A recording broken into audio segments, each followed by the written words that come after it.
કાલે હોમવર્કમાં તમે જે ડિસ્કશન કરતા હશો તે પેલો ડિસ્ક વાળો ક્વેશ્ચન તમારી સામે આવ્યો હશે. બે ક્વેશ્ચન આપણે કરવાના છે, પછી આપણે સોલેનોઇડથી નવી થિયરી બીજી શરૂ કરવાના છીએ. તો પહેલા આને તમે થિયરીના ફોર્મની અંદર લઈ લો તોય વાંધો નહીં, પીવાય ક્યુ છે આ, અને એને ક્વેશ્ચનના ફોર્મની અંદર લ્યો તોય નો પ્રોબ્લેમ. આપણે આવી રીતની એક ડિસ્ક લઈએ છીએ. ચલો એક્ઝામ્પલ છે, પહેલા સિચ્યુએશન, પછી બધી હું એક્ઝામ્પલની જે જરૂરી છે એ લખી નાખું છું. એક આવી રીતની ડિસ્ક છે, ડિસ્ક. અચ્છા, ડિસ્ક આમ નથી હું લેતો અત્યારે, આમ પણ ડિસ્ક હોઈ શકે. હું અત્યારે એનો આ વ્યૂ શો કરાવું છું તમને. કિંગ યસ, આ વ્યૂ. ટૂંકમાં ડિસ્કને આપણે વર્ટિકલ પ્લેનમાં રાખી છે. આ બી ડિસ્ક હોઈ શકે. માની લો આવી રીતના અહીંયા શો કરું છોકરાઓ, તો આ ડિસ્ક છે કે જે ડિસ્કને કંઈક થિકનેસ છે. આ બી ડિસ્ક છે જેને બી થિકનેસ હશે, બટ એની થિકનેસ હું નેગ્લિજિબલ કન્સિડર કરું છું. અને આ નોન કન્ડક્ટિંગ કેપિટલ આર રેડિયસની એક આ નોન કન્ડક્ટિંગ એટલે અવાહક, ટૂંકમાં non conducting uniformly charge disc છે. યુનિફોર્મલી ચાર્જ આ ડિસ્ક છે, અને અહીંયા ચાર્જ આવી રીતના યુનિફોર્મલી ડિસ્ટ્રીબ્યુટ થયેલો છે, પોઝિટિવ ચાર્જ. જો આ કન્ડક્ટિંગ હોત છોકરાઓ તો તમને ખબર જ છે કે આ બધો ચાર્જ રિપેલ કરીને એની આઉટર પેરીફેરી પર વ્યો જાય, સરફેસ પર વ્યો જાય. એટલે અહીંયા મેં કીધું જ છે કે non conducting uniformly charge disc છે. અને આ આખી ડિસ્ક એના સેન્ટરમાંથી પાસ થતી એક્સિસને અબાઉટ રિવોલ્વ બી કરે છે. અહીંયા આવી રીતના એક્સિસ છે, એને અબાઉટ એફ જેટલી ફ્રીક્વન્સીથી રિવોલ્વ કરે છે. તો ક્વેશ્ચન છે છોકરો, find magnetic field, find magnetic field at the center of rotating disk.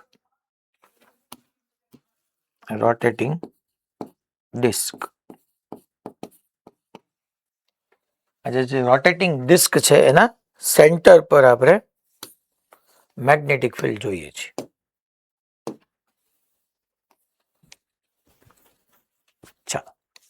હવે સર મેગ્નેટિક ફિલ્ડ માટે તો મૂવિંગ ચાર્જ હોવો જોઈએ, કાં તો કરંટ કેરિંગ વાયર હોવો જોઈએ, કારણ કે આપણે એક મૂવિંગ ચાર્જને કારણે મેગ્નેટિક ફિલ્ડ બન્યા હતા. એની ફોર્મ્યુલા યાદ હોવી જોઈએ, μ0.4π QV sin θ upon r square. અને કરંટ કેરિંગ એલિમેન્ટને કારણે મેગ્નેટિક ફિલ્ડ બન્યા હતા, that is μ0/4π IDL sin θ upon r square. બેમાં થીટા કોની વચ્ચેનો એંગલ હતો એ પણ ક્લેરિટી આપણને હોવી જોઈએ. હવે અહીંયા જુઓ તો આ ડિસ્ક છે છોકરાઓ, ડિસ્ક ઉપર ચાર્જ તમારો જે છે અહીંયા હું કીધું કેપિટલ ક્યુ ચાર્જ, અને આપણે ટોટલ કેપિટલ ક્યુ ચાર્જ કહી દઈએ. યુનિફોર્મલી ડિસ્ટ્રીબ્યુટ છે. ડિસ્ક રિવોલ્વ થાય એટલે ચાર્જ ટ્રાવેલ થયો જ કહેવાય ને છોકરાઓ, ચાર્જ મૂવ થયો જ કહેવાય. ડિસ્ક આમ રિવોલ્વ કરશે એટલે ચાર્જ મૂવ થયો કહેવાય, એટલે મૂવિંગ ચાર્જ જ આવી ગયો. અચ્છા, મૂવિંગ ચાર્જમાં હું એવું ન વિચારી શકું કે અહીંયા ચાર્જ મૂવ કરે. Moving charge that means rate of flow of charge એટલે કરંટ. તો અહીંયા હું કરંટ પ્રોડ્યુસ એમ વિચારી શકીએ કે ડિસ્ક આખું કન્ટિન્યુઅસલી રોટેટ થાય, એટલે ડિસ્ક રોટેટ થાય તો આપણે એવું વિચારી શકીએ કે ચાર્જ કન્ટિન્યુઅસલી ટ્રાવેલ કરે છે, rate of flow of charge that means current. તો હું વિચારી શકું કે અહીંયા છોકરાઓ હું આવું ન કહી શકું કે ભાઈ આ સેન્ટર છે, સેન્ટરથી સ્મોલ આર જેટલા ડિસ્ટન્સે જાઓ અને એક હું ડીઆર થિકનેસની રિંગ કન્સિડર કરું. સ્મોલ આર જેટલા ડિસ્ટન્સે ગયો અને એક આપણે આવી રીતની ડીઆર થિકનેસની ડિસ્ક કન્સિડર કરી, આની થિકનેસ હું ડીઆર કીધું. સાહેબ આનાથી તમને શું બેનિફિટ થયો? આમાં મારું કહેવાનું છે કે આમાં કંઈક ચાર્જ હશે ને, અને ડિસ્ક રોટેટ થાય એટલે આ ચાર્જ આવી રીતના રોટેટ થાય, એટલે કે ચાર્જ ટ્રાવેલ કરે. ચાર્જ ટ્રાવેલ કરે, rate of flow of charge એટલે મને કરંટ મળી જાય. તો પહેલા હું અહીં આવી રીતના એક રિંગમાં કન્સિડર કરું કે આ એક આખી ડિસ્ક છે એ આવી ઘણી બધી અલગ અલગ રેડિયસ વાળી રિંગની બનેલી છે. રિંગને કારણે એના સેન્ટર પર મેગ્નેટિક ફિલ્ડની ફોર્મ્યુલા મને ખબર છે, that is μ0I/2r. n turns હોય તો n વડે મલ્ટીપ્લાય કરી દેવાના. તો છોકરાઓ રિંગને કારણે મળી જાય, પછી મારે ઇન્ટિગ્રેટ કરવાનું આવશે એટલે આખી ડિસ્કને કારણે મળી જશે મને. તો આપણે અહીંયા ચેક કરીએ, પહેલા સોલ્યુશન જોઈએ, સ્ટાર્ટ કરીએ. તો પહેલા હું લખું કે ભાઈ magnetic field due to ring on its center.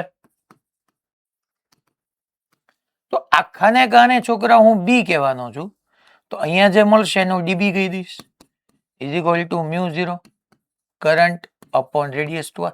અચ્છા, ટોટલ કરંટ સાહેબ કેટલો લેવો, કરંટ કેટલો લેવો, હવે ઈ જ મને નથી ખબર ને. તો એની માટે આપણું ચેપ્ટર નંબર 3 નો લેક્ચર નંબર 1 હેલ્પ કરશે કે ભાઈ કરંટ એટલે આપણે શું ભણ્યા હતા, તો કે આપણે basically rate of flow of charge Q is equal two IT ભણ્યા હતા, યાદ કરો. તો I મારે જોઈએ છે અહીંયા આ કેસની અંદર I. Okay, no problem. અચ્છા, અહીંયા ટોટલ ચાર્જ કેપિટલ Q છે. શું આ રિંગ પર એ ટોટલ ચાર્જ કેપિટલ Q છે? ના રે ના, આખા પરનો ચાર્જ કેપિટલ Q છે. લેટ્સ એઝ્યુમ રિંગ પર તો ચાર્જ dq છે. સાહેબ dq કેમ લીધું? અરે કંઈક તો મારે એઝ્યુમ કરવું ને, એટલા માટે મેં dq એઝ્યુમ કર્યું કે આના ઉપર તો ભાઈ dq ચાર્જ છે. તો q is equal two IT, q ની જગ્યાએ dq. અચ્છા, મેં તમને સમજાવ્યું હતું, યાદ કરો, ઘણા બધા ફોર્મ્યુલા કરાવ્યા હતા કે જ્યારે ચાર્જના રોટેટ થવાથી કરંટ પ્રોડ્યુસ થતો હોય ત્યારે ટાઈમ નો આવે, ટાઈમ પીરિયડ આવે. આપણે એના બેઝ ક્વેશ્ચન ભણ્યા હતા, ન્યાય તો રિંગ લીધી હતી ને એફ ફ્રીક્વન્સીથી એ રોટેટ થતી હતી ને આપણે કરંટ ફાઇન્ડ કર્યો હતો. તો Q is equal two IT ની જગ્યાએ I is equal two dq/dt, capital T. અચ્છા, મેં અહીંયા એફ ફ્રીક્વન્સી આપી જ છે એટલે 1 ટાઈમ પીરિયડ એટલે હું ફ્રીક્વન્સી લખી જ નાખું, dq ઇન્ટુ f, પતી ગયું. હવે મારે dq ફાઇન્ડ કરવાનો, કેટલો ચાર્જ હશે એ ખબર પડી જાય, કરંટ મળી જાય. ચાર્જ કેટલો હશે? તો કે મેં તમને ચાઈ કરીને લખીને આપ્યું છે કે અહીંયા યુનિફોર્મલી ચાર્જ ડિસ્ટ્રીબ્યુટ છે. તો હું આવી રીતના છોકરા યુનિટરી મેથડનો અહીંયા યુઝ કરી શકું કે ભાઈ પાઈ કેપિટલ R સ્ક્વેર, કારણ કે ડિસ્ક છે, પાઈ કેપિટલ R સ્ક્વેર એરિયા પર ટોટલ કેપિટલ Q ચાર્જ હતો. તો તમે અહીંયા જે ખરેખર રિંગ લીધી, પણ રિંગને થિકનેસ એ લીધી છે એટલે તમને એરિયા મળી જાય. તો રિંગની લેન્થ થાય એના સરકમફરન્સ જેટલી, 2πr એની વિડ્થ dr પર ચાર્જ કેટલો, ત્યાંથી મને છોકરાઓ dq મળી ગયું. તો dq ઇઝ ઇક્વલ ટુ લખી શકીશ capital Q into 2π small r dr upon pi capital R square, pi pi cut. તો અહીંથી મને જે dq મળ્યું એ dq ની વેલ્યુ હું પુટ કરી દઉં તો I is equal to dq ની જગ્યાએ આપણે લખી નાખશું capital Q two small r into dr upon capital R square into f, કારણ કે મારે કરંટ, અને આને પકડીને આને આપણે અહીંયા મૂકી દઈએ છોકરાઓ, જુઓ તમે. So dB is equal to μ0 upon two small r. I ની જગ્યાએ ચલો તો આપણે શું મુકાશે, I ની જગ્યાએ capital Q two small r into dr into f upon radius નો સ્ક્વેર. મને અહીંથી 2r કટ થતું દેખાય છે. અચ્છા, આમાં sir μ0 constant, radius constant, frequency constant, charge constant, એક dr વેરી થાય છે. તો આ મને મેગ્નેટિક ફિલ્ડ રિંગને લીધે મળ્યું. મારે નેટ મેગ્નેટિક ફિલ્ડ મારે જોઈએ છે છોકરાઓ, તો B is equal to integration of dB. અચ્છા, ક્યાંથી ક્યાં સુધી? તો કે આવું હશે ભાઈ 0 ટુ કેપિટલ R સુધી. હવે રિંગ 0 ટુ કેપિટલ R સુધી આપણે એઝ્યુમ કરવાની. ચાલો વેલ્યુ પુટ કરો અહીંયા. તો કે ઇન્ટિગ્રેશન 0 ટુ R, dB ની જગ્યાએ μ0 Q f dr upon capital R square. So μ0 constant, capital Q total charge fix, frequency fix, capital R square. Okay, 0 to capital R dr. અચ્છા, dr નો R થશે, upper limit minus lower limit કરો તો ત્યાં છોકરો capital F આવી જશે, sorry capital R આવશે, μ0 QF upon capital R square into R એકવાર કેન્સલ થઈ ગયું.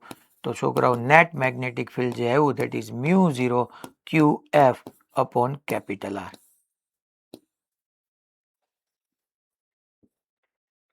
અને અહીંથી આપણને સમજાઈ ગયું કે mu zero constant, total charge એ ફિક્સ જ છે, કેપિટલ ક્યુ ફિક્સ જ છે, ફ્રીક્વન્સી બી ફિક્સ છે, તો B is inversely proportional to R.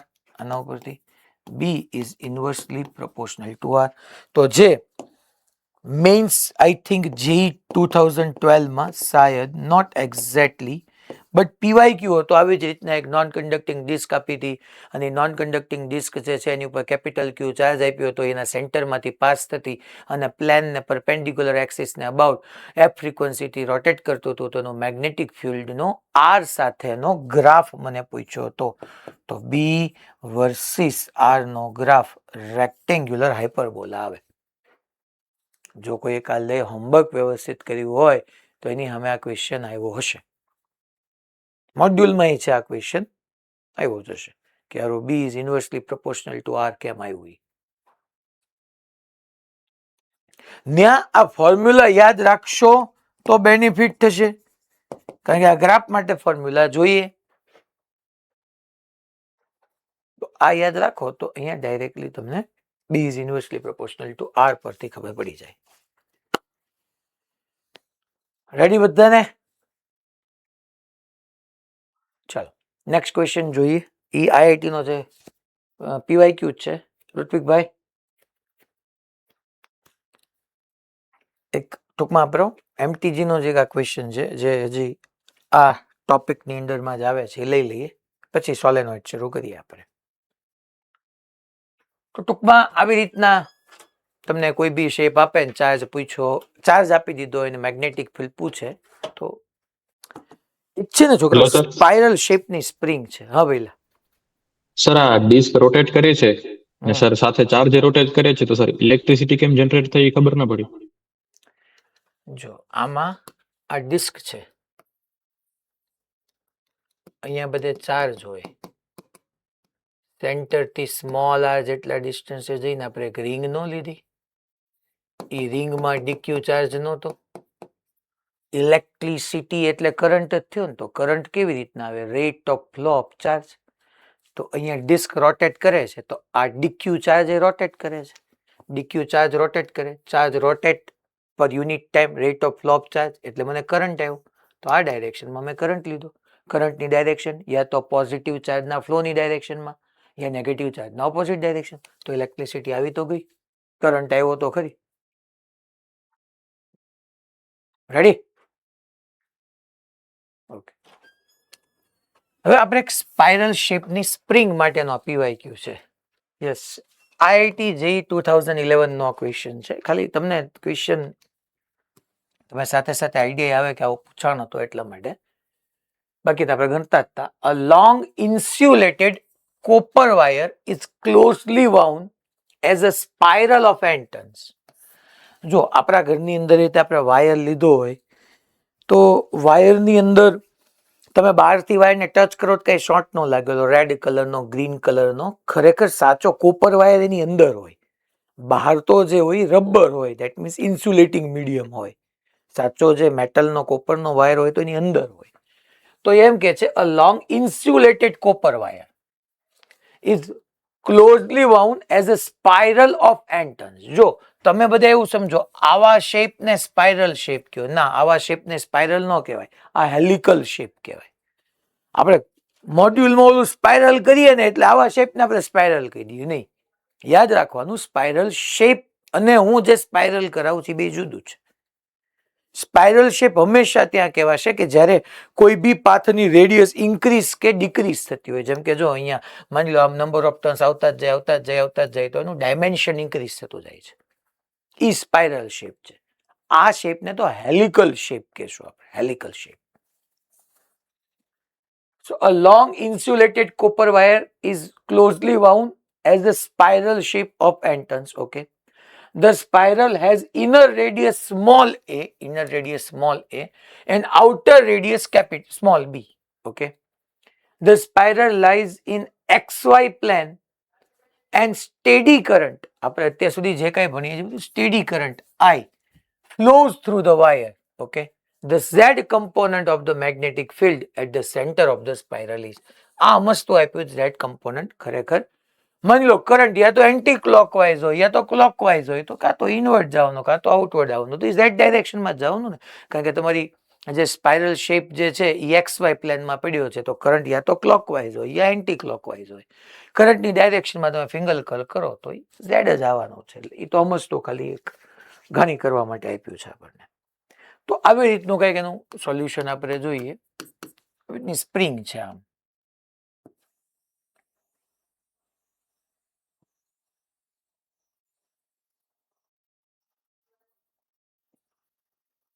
આવા શેપની સ્પાઇરલ શેપની એક સ્પ્રિંગ આવી છે કંઈક, જેમાં એની ઇનર રેડિયસ સ્મોલ એ છે, આઉટર રેડિયસ સ્મોલ બી છે. એક જગ્યાએથી કરંટ એન્ટર થાય, બીજી જગ્યાએથી કરંટ બહાર આવે.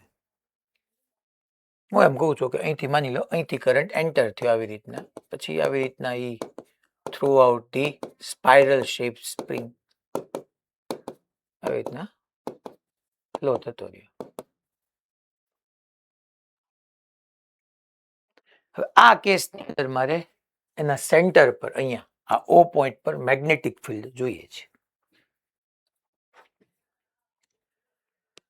તો સર આની અંદર શું કરીએ કે આની અંદર સ્પાઇરલ શેપ છે, તો મારી પાસે તો મેગ્નેટિક ફિલ્ડ સર્ક્યુલર લૂપ કહી દઉં કે રિંગ કહી દઉં, એના સેન્ટર પર જ હોય મેગ્નેટિક ફિલ્ડ જે કાંઈ છે એ આપણી પાસે. તો મારે અહીંયા તે સર્ક્યુલર ટ્રેક એક લેવો પડશે, રિંગ લેવી પડશે કે જેના સેન્ટર પર મેગ્નેટિક ફિલ્ડ હું μ0I/2r કરીશ, અને પછી μ0NI/2r, અને પછી છોકરાઓ ઇન્ટિગ્રેટ કરશું a થી b. આ ટોટલ કરંટ આવી ગયો. તો અહીંયા આપણે પહેલા એક કામ કરીએ, હું સેન્ટરથી છોકરાઓ સ્મોલ r જેટલા ડિસ્ટન્સે ગયો અને મેં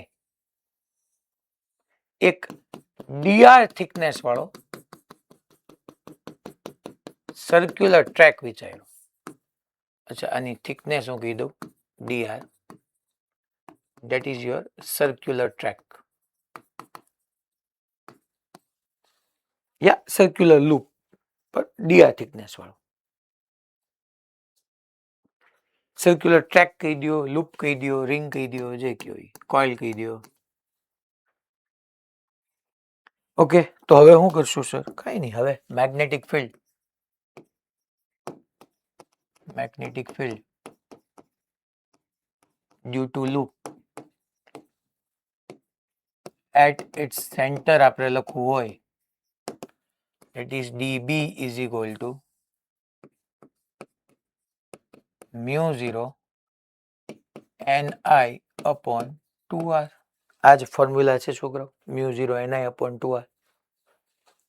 અચ્છા, કરંટ કેટલો છે? કરંટ આ જ છે ને, બધી જગ્યાએ કરંટ તો આ જ જાય, કરંટમાં ક્યાં કઈ વાંધો જ છે સાહેબ? રેડિયસ કેપિટલ આર નહીં સ્મોલ આર. હા સાહેબ, તમે બધું બરાબર લખ્યું, આમાં કઈ બાકી જ નથી રહેતું. એક વસ્તુ બાકી રહે છોકરાઓ, અહીંયા કરંટ અલગ અલગ જગ્યાએ અલગ અલગ ન થવાનો, કરંટ બધી જગ્યાએ સેમ જ હોવાનો છે. જે મેઇન ડખો થવાનો છે ને એ થવાનો તમારા નંબર ઓફ ટર્ન્સનો. તમે કેપિટલ એન ન લખી શકો ને છોકરાઓ. કેમ ન લખી શકીએ છીએ હુકમભાઈ? કેપિટલ એમ એટલા માટે ન લખી શકો કારણ કે તમને ક્વેશ્ચનમાં એમ કીધેલું છે capital N number of turns તો એ રેડિયસ થી બી વચ્ચે રહેલા છે as a spiral of N turns. Total capital N turns છે ને એ ડખો છે, ટોટલ ટર્ન કેપિટલ એન છે, total number of turns capital N છે. મેં અહીંયા જે સર્ક્યુલર ટ્રેક લીધો ગ્રીન કલર થી, એની અંદર કેટલા ટર્ન છે? એક ટર્નને કારણે તો μ0I/2r આવવાનું, એમાં કેટલા ટર્ન છે ઈ લખવા પડશે ને મારે, તો મને સેન્ટર પર મેગ્નેટિક ફિલ્ડ મળશે, બાકી થોડું મળવાનું છે કઈ. તો હવે શું કરશું આપણે? તો કે મારે ઈ થિકનેસ ની અંદર જોઈ લઈએ. તો એના માટે તો સિમ્પલ છે, હું ન કહી શકું છોકરો કે આ આઉટવર્ડ રેડિયસ બી, ઇનસાઇડ ની એ, બી માઇનસ એ સ્પેસ ની અંદર એન નંબર ઓફ ટર્ન્સ છે, તો ડીઆર સ્પેસ ની અંદર કેટલા નંબર ઓફ ટર્ન્સ થવાના છે? That is N into DR upon B minus એ.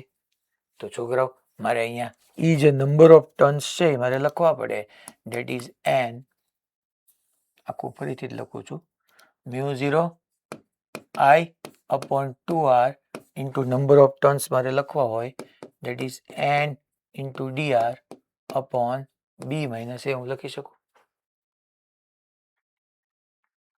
મારે જોવું પડે કે સર્ક્યુલર ટ્રેકમાં કેટલા નંબર ઓફ ટર્ન્સ છે.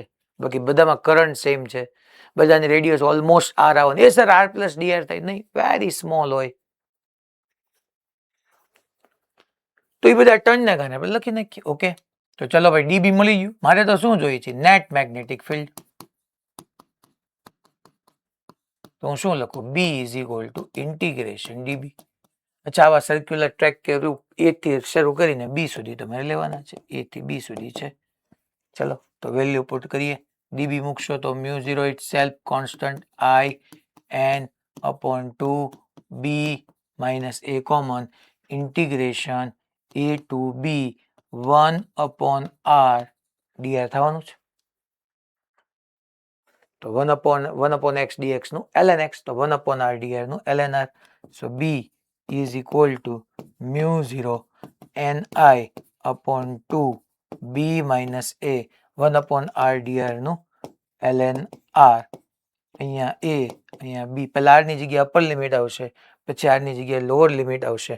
Upper limit minus lower limit કરશો તો b ઇઝ ઇક્વલ ટુ તમારી પાસે અહીંયા આવી જવાનું છે mu 0 ni upon 2 b minus a ln of b by a.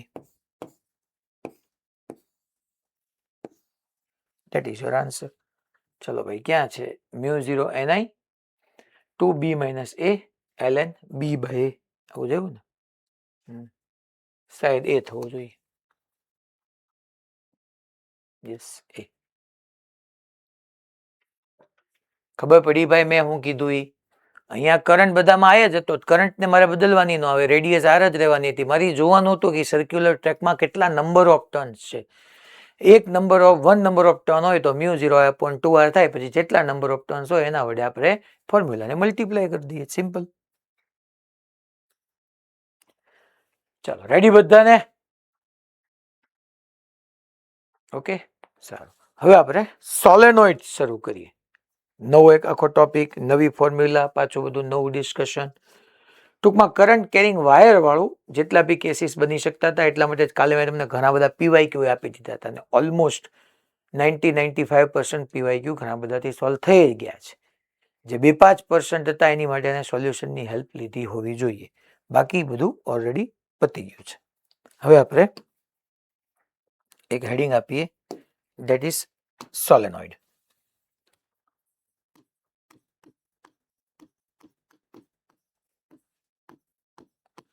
પાછું એક નવું આખું નામ આવ્યું, સોલેનોઇડ. સાહેબ આ ભણવાનું શું કામ?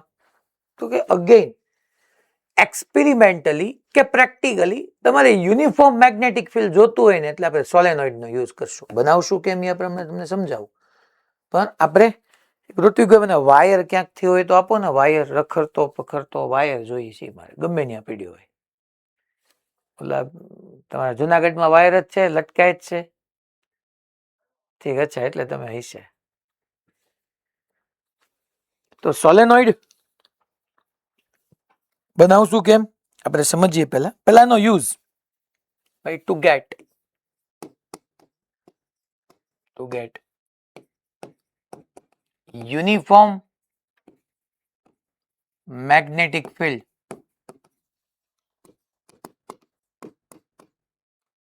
To get uniform magnetic field practically या एक्सपेरिमेंटली. મારે એક્સપેરિમેન્ટલી કે પ્રેક્ટિકલી યુનિફોર્મ મેગ્નેટિક ફિલ્ડ જોતું હોય તો સોલેનોઇડ. સાહેબ આવું આની પહેલા તમે ભણાવ્યું હતું ને? હા, કાલે જ ભણાવ્યા હતા, જેને આપણે કીધું હતું હેલ્મહોલ્ટ્ઝ કોઇલ. હેલ્મહોલ્ટ્ઝ કોઇલની અંદર આપણને બંને જે પેર ઓફ કોઇલ હતી, પેર ઓફ કોઇલની બિટવીનમાં યુનિફોર્મ મેગ્નેટિક ફિલ્ડ મળતું હતું. એ પણ એક વે હતો. સોલેનોઇડ છે two gate uniform magnetic field practically, એનો યુઝ છે. અચ્છા, કરવાનો શું? એક પોઈન્ટ અહીંયા ખાલી એક લાઈન. પહેલાની અંદર આપણે એક નોન કન્ડક્ટિંગ સિલિન્ડર લેવાનો છે. Wire wound yeah wire tightly wound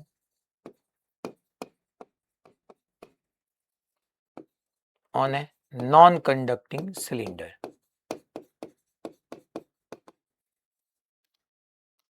But not necessary. Cylinder હોય જ એવું કઈ જરૂરી નથી. Non-conducting, not necessary. હું તમને એમ કહી રહ્યો છું, પહેલા તમે શું અહીંયા આની પેટર્ન મુજબ કે આવી રીતનું આપણે એક સિલિન્ડર લઈએ છીએ. અહીંયા આપણી પાસે તૈયાર છે, તો આપણે સિલિન્ડર લઈએ એક.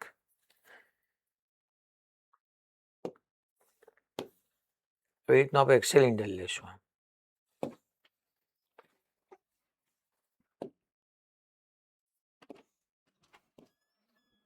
આવી રીતના એક સિલિન્ડર છે, સમજો તમે.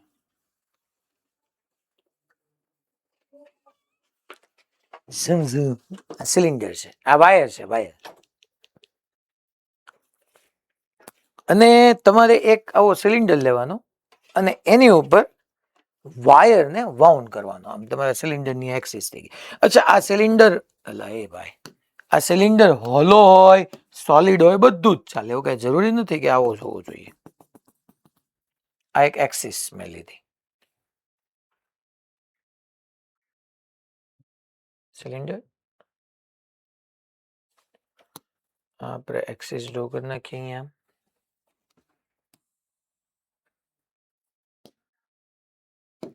રેડિયસ આર એની આપણે કહી દઈએ.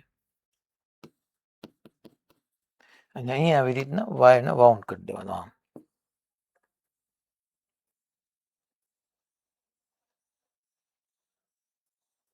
અહીંથી કરંટ આ એન્ટર થયો, અહીંથી સીધો પાછળ ગયો, આમ પાછળ ગયો, આમ આમ કરંટ પાસ થાય છે. અહીંથી એન્ટર થયો, અહીંથી બહાર આવી ગયો. ટાઇટલી વાઉન્ડ સોલેનોઇડ છે. બહુ ધ્યાન રાખજો, ટાઇટલી વાઉન્ડ. આટાઓ ખૂબ પાસે વીટોડિયા છે. એટલે કરવાનું શું તમારે, એક સિલિન્ડર લેવાનો. સિલિન્ડર મને અહીંયા હલો પેન માની લો, સિલિન્ડર જ છે. એક સિલિન્ડર લેવાનો, ચાહે તમે હોલો લ્યો, સોલિડ લ્યો, નો પ્રોબ્લેમ એટ ઓલ. અને એના ઉપર આવી રીતના વાયરને વાઉન્ડ કરી દેવાના. હા, વાયર વાઉન્ડ કરી દેવાનો. બટ આ ટાઇટલી વાઉન્ડ કરવાનો, ટાઇટલી. ના મેં તો ઠીક છે તમને સમજાવવા માટે ગમે એમ કર્યું છે. આવી રીતના ટાઇટલી વાઉન્ડ, કે માં આટાઓ એકબીજાની ખૂબ નજીક હોવા જોઈએ. ક્યાંયથી આ સ્પેસ, એટલી સ્પેસ હોવી ન જોઈએ ખરેખર. કેમ? કારણ કે જો ટાઇટલી વાઉન્ડ નહીં હોય ને તો બહાર મેગ્નેટિક ફિલ્ડ ઝીરો નહીં થાય. શું કામ સર? એ આપણે સમજશું, આવતીકાલે આવશે, આજે નહીં આવે. પણ અહીંયા મારે આ આખાની બહાર અહીંયા મેગ્નેટિક ફિલ્ડ ઝીરો જોતું છે, અને આ સ્પેસમાં આખી સ્પેસમાં બધે યુનિફોર્મ મેગ્નેટિક ફિલ્ડ જોતું છે. એટલા માટે ટાઇટલી વાઉન્ડ કરવાનો છે આવી રીતના વાયર લઈને. મેં લખ્યું જ છે. હવે તમે જોવા જાવ અહીંયા આ વાત મારી ધ્યાનથી સમજજો. પેલા હું આ એક લખી નાખું કે ભાઈ આ જે છે હોલો બી સિલિન્ડર જે છે, સિલિન્ડર એ હોલો બી હોઈ શકે, સોલિડ બી હોઈ શકે. એમાં કઈ ચિંતાનો વિષય નથી. એની લેન્થ એલ કહી દઈએ. એલ લેન્થ નો આવી રીતના છે. એટલે જરૂરી નથી સિલિન્ડર જ હોય. તમે સ્પેસ ની અંદર આમ કરી શકો. તમારું મોડ્યુલ નું ફ્રન્ટ પેજ જો, બધા મોડ્યુલ નું ફ્રન્ટ પેજ જો, એનો જો આઉટ શો કર્યું છે. આમ એર ની અંદર જો આમ આટા તમને વાઉન્ડ થતા દેખાઈ રહ્યા છે. મોડ્યુલ નું ફ્રન્ટ પેજ જો, તો આવી રીતના આમ બી હોઈ શકે. આ બી સોલેનોઇડ જ થયું. એવું કઈ જરૂરી નથી કે મારે કોઈ સિલિન્ડર પર જ વાઉન્ડ કરવું. આમ બી હોઈ શકે ડેફિનેટલી. તો આ પણ સોલેનોઇડ થયું. શાયદ આપણું ઓલું ફ્રન્ટ પેજ નું આ રીતે જે છે, જો આ રહ્યું એ જ છે. જો છે અહીંયા તમને જ દેખાઈ રહ્યું છે કે જો વાયર વાઉન્ડ જ કર્યું છે. વચ્ચે ક્યાંય સિલિન્ડર બિલિન્ડર છે નહીં. આ કોપર વાયર છે, આવી રીતના વાઉન્ડ થયો. નંબર ઓફ ટર્ન્સ એકદમ એકબીજાની નજીક હોવી જોઈએ. ટૂંકમાં ટાઇટલી વાઉન્ડ હોવા જોઈએ. તો અહીંયા આપણે એવું કહી શકીએ છોકરાઓ આ કેસની અંદર કે મારે હવે અહીંયા મેગ્નેટિક ફિલ્ડ જોતું. જો આ તમે એક ટન ને ગમે એક ટન ને પકડી લો, તો એક ટન ને આપણે અહીંયા પકડશું ને તો જોવો તો પેલા આ બધા સમજો, અહીંયા ધ્યાન આપજો કે આ ભાગ છે ને એ બહાર છે, પાછળ વાળો અંદર છે. આ ટૂંકમાં બહાર વાળા પાર્ટમાંથી કરંટ ઉપર છે અને પાછળ વાળામાંથી કરંટ નીચે છે.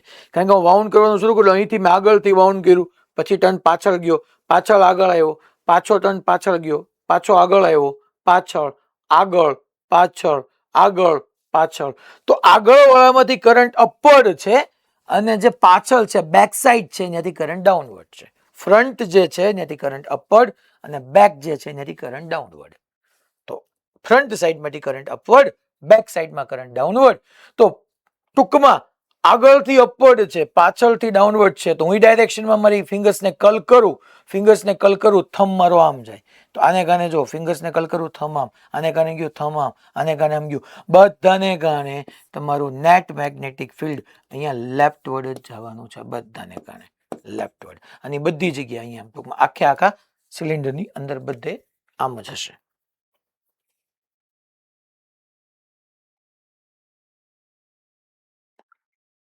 લેફ્ટવર્ડ મેગ્નેટિક ફિલ્ડ કેમ ગયું એ ખબર પડી ને. અને ટાઇટલી વાઉન્ડ મારે એટલા માટે રાખવું છે કે મારે અંદર બધે યુનિફોર્મ જોઈએ છે ઓલમોસ્ટ, અને આઉટસાઇડ મારે 0 જોઈએ છે. રિયલમાં એનસીઆરટીમાં લખ્યું છે, આવું તમને એમપીએ સર્કિટ લો પછી સાઈડ સેટરડે ચાલશે કે આ આઉટસાઇડ 0 થાય તો થાય કેમ એમ. હાવ 0 હોય નહીં, આપણે માની લઈએ કે અહીંયા 0 છે ને અહીંયા યુનિફોર્મ છે. ચાલો, તો યુનિફોર્મ મેગ્નેટિક ફિલ્ડ છે, તો હવે કેટલું છે એ આપણે મેઝર કરીએ. તો હવે આપણે આખું કેલ્ક્યુલેશન ઉપર વ્યા જઈએ, કેલ્ક્યુલેટિવ પાર્ટ લઈએ.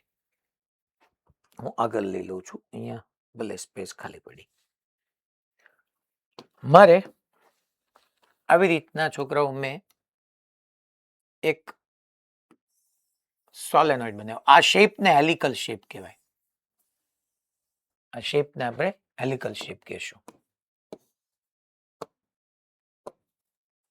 ડોટેડ લાઈન પહેલા લઈ લઈએ આપણે આવી રીતના. હું અત્યારે કોઈ બી સિલિન્ડર પર વાઉન્ડ નથી કરતો, આમ નામ વાઉન્ડ કરું છું.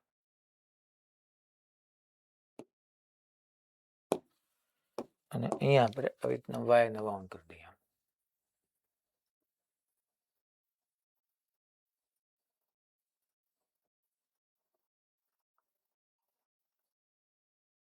અહીંથી કરંટ આમ એન્ટર થયો, અહીંથી આમ કરંટ બહાર આવ્યો. અહીંયા બધી જગ્યાએ આમ કરંટ હું શો કરી દઉં છું.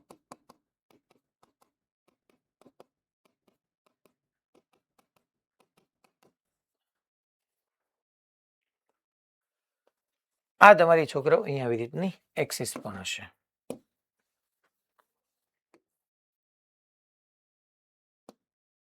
એક વર્ટિકલ એક્સિસ છે. અચ્છા, અહીંયા તમે જોવો છો ને, આને હેલિકલ શેપ કહેવાય. ટૂંકમાં વાયરને મેં વાઉન્ડ કર્યા, વીંટોળ્યા. અચ્છા, ટાઇટલી વાઉન્ડ બી ચાલશે અને ક્લોઝલી પેક્ડ એવું બી આવે તો બી ચાલશે.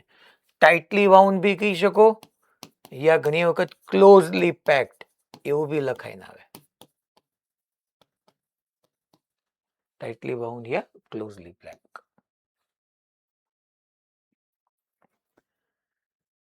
મારે છોકરાઓ આ સિચ્યુએશનમાં આ પી પોઈન્ટ પાસે, અહીંયા ક્યાંક પી પોઈન્ટ છે, મેગ્નેટિક ફિલ્ડ જોઈએ છે આ પી પોઈન્ટ પાસે. આની રેડિયસ તમને ખબર છે ભાઈ, હું કહી દઉં, કેપિટલ આર છે. યા તમે તમારે સ્મોલ આર રાખ્યું તો સ્મોલ આર લખી લો. આની ટોટલ લેન્થ એલ છે છોકરાઓ. એલ લેન્થનો એક સોલેનોઇડ છે, કાંઈ નથી કર્યું. અચ્છા સર, વચ્ચે મીડિયમ કયું છે? હવા, એર છે વચ્ચે.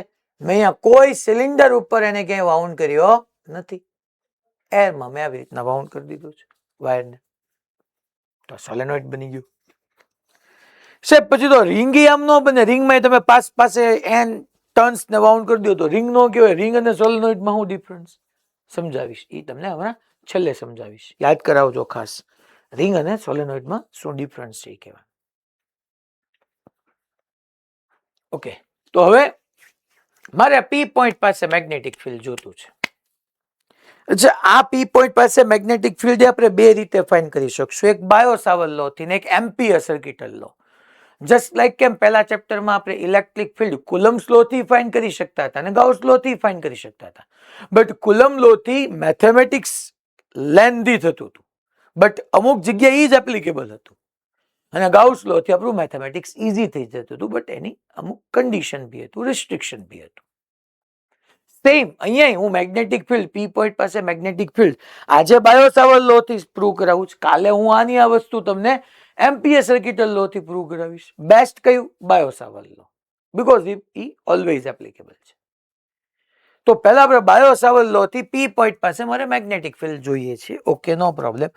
તો મારે કરંટ એલિમેન્ટ લેવો પડે. આમાં કરંટ એલિમેન્ટ સર તમે કઈ રીતે લેશો? તો કે આમાં કરંટ એલિમેન્ટ હું સિમ્પલ કોઇલ કે રિંગના ટર્મની અંદર જ લઈશ. હું એક કામ કરું કે પી પોઈન્ટ પાસે મારે જે મેગ્નેટિક ફિલ્ડ જોતું છે ને ત્યાંથી એક્સ જેટલો લેફ્ટવર્ડ વ્યો જાવ, એક્સ જેટલો લેફ્ટવર્ડ વ્યો જાવ, અને એક્સ જેટલો લેફ્ટવર્ડ જઈને હું એક ડીએક્સ વિથની એક આવી રીતની ડીએક્સ વિથની એક આવી રીતનું ડીએક્સ વિથની મેં એક કોઇલ લીધી. તો આ કોઇલ માટે પી પોઈન્ટ ઈ કરંટ કેરિંગ કોઇલની એક્સિસ પર આવશે. હા સર. તો યાર સિમ્પલ, હું પેલા હવે ભણી ગયા કરંટ કેરિંગ કોઇલ કે રિંગની એક્સિસ પર મેગ્નેટિક ફિલ્ડની ફોર્મ્યુલા કાલે જ ભણ્યા. Mu 0 number of turns I into radius નો સ્ક્વેર અપોન 2 રેડિયસ નો સ્ક્વેર પ્લસ ડિસ્ટન્સ નો સ્ક્વેર રેઝ ટુ 3/2 કાલે જ ભણ્યા. તો પેલા એ એપ્લાય કરું.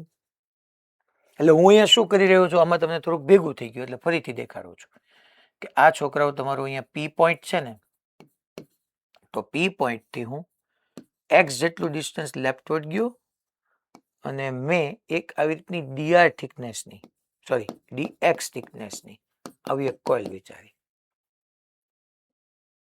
અચ્છા, અહીંથી જોવા જાવ તો વાત તો એ જ રહેવાની ને, અહીંથી છોકરાઓ આમ અપવર્ડ આમ ડાઉનવર્ડ, તો એક તો એ જ રહેવાનું ને કે ભાઈ કરંટની ડાયરેક્શનમાં ફિંગર સ્કલ કરું તો થંબ મારો આમ ગયો, તો આખા સોલેનોઇડને કારણે બી હશે, પણ સોલેનોઇડમાં એક કરંટ એલિમેન્ટ તરીકે મેં જે કોઇલ લીધી ડીએક્સ થિકનેસ વાળી એને કારણે તો મેગ્નેટિક ફિલ્ડ ડી બી લેફ્ટવર્ડ જ આવવાનું છે ને, એમાં કોણ ના પડી શકે? કોઈ ના ન પડી શકે એમાં તો સર ડીબી તમારું લેફ્ટવર્ડ જ જવાનું છે. Okay no problem. ચાલો ભાઈ, તો અહીંયા આપણે ફાઇન્ડ કરવાનું શરૂ કરીએ. That magnetic field at point P due to elemental coil on its axial point is, તો આખાને કારણે બી કીધું અને હું ડીબી કીધું. હા sir, dB formula mu 0 number of turns. અચ્છા, હું અહીંયા લખી નાખું, નંબર ઓફ ટર્ન્સ ની વાત આવી તો લખી નાખું કે ટોટલ નંબર ઓફ ટર્ન્સ, અહીંયા છોકરાઓ આમ લખું છું, ટોટલ નંબર ઓફ ટર્ન્સ તમારી પાસે કેપિટલ એન છે. અહીંયા total number of turns capital N છે. તમારી પાસે જે મેં તમને સામે સોલેનોઇડ દેખાડ્યું, આ સોલેનોઇડમાં total capital N number of turns છે. કેપિટલ એન કોઈ ડિજિટ હોઈ શકે, 1000, 2000, 3000 એમ, કે 500 કે 100 એવી રીતનું. અને એની સાથે સાથે હજી બીજું એક ડિફાઇન કરી નાખું, ધેટ ઇઝ સ્મોલ એન. આ એક ટર્મ મેં ડિફાઇન કરી, બીજું એક હું ડિફાઇન કરી નાખું સ્મોલ એન. યાદ રાખજો, સ્મોલ એન એટલે કેપિટલ એન અપોન એલ થઈ જાય. That means number of turns per unit length. Small n એટલે capital N by L, that means number of turns per unit length. બે વસ્તુ તમારે અહીંયા યાદ રાખવાની છે કે ભાઈ હું અહીંયા કેપિટલ એન એટલે ટોટલ નંબર ઓફ ટર્ન કહું છું, અને total of number of turn ને એલ વડે ડિવાઈડ કરી નાખો તો 1 મીટરમાં કેટલા ટર્ન લે મને ખબર પડી ગઈ. માની લો ટોટલ નંબર ઓફ ટર્ન 2000 છે અને ટોટલ એની લેન્થ 20 મીટર છે, તો 2000 ડિવાઈડ બાય 20 કરો. 2000 ડિવાઈડ બાય 20 એટલે 200 બાય 2, 200 બાય 2 એટલે 100, એટલે 1 મીટરમાં 100 ટન. 1 મીટરમાં 100, બીજા 1 મીટરમાં 100, ત્રીજા 1 મીટરમાં 100, ચોથા 1 મીટરમાં 100, એમ 20 મીટરમાં જોવા જાવ 2000 થઈ જાય. તો બે વસ્તુ છે, એક તો સ્મોલ એન છે, એક કેપિટલ એન છે. અચ્છા સર, તમે અહીંયા શું લખતા હતા? હું અહીંયા કરંટ કેરિંગ કોઇલના એક્સિયલ પોઈન્ટ પર મેગ્નેટિક ફિલ્ડની ફોર્મ્યુલા લખતો હતો, ધેટ ઇઝ મ્યુ 0. હવે આમાં નંબર ઓફ ટર્ન્સ કેટલા છે મને હું ખબર, એ તો કહું છું મને હું ખબર. જોઈએ હમણાં. કરંટ તો આ જ છે. હા સર, કરંટ આ જ છે, એમાં કોઈ ના નથી પાડતો,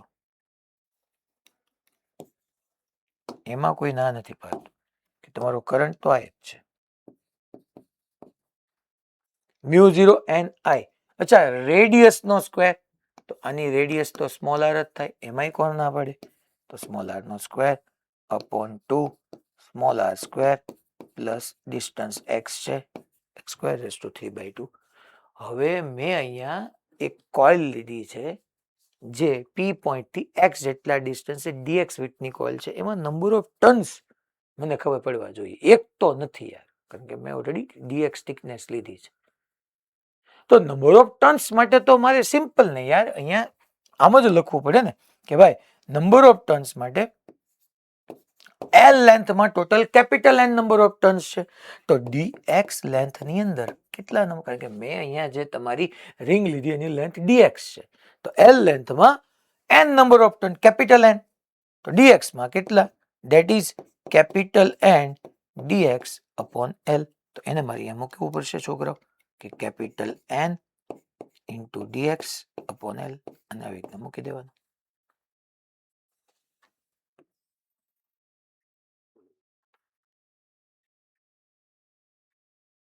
ચલો ખબર પડી ભાઈ.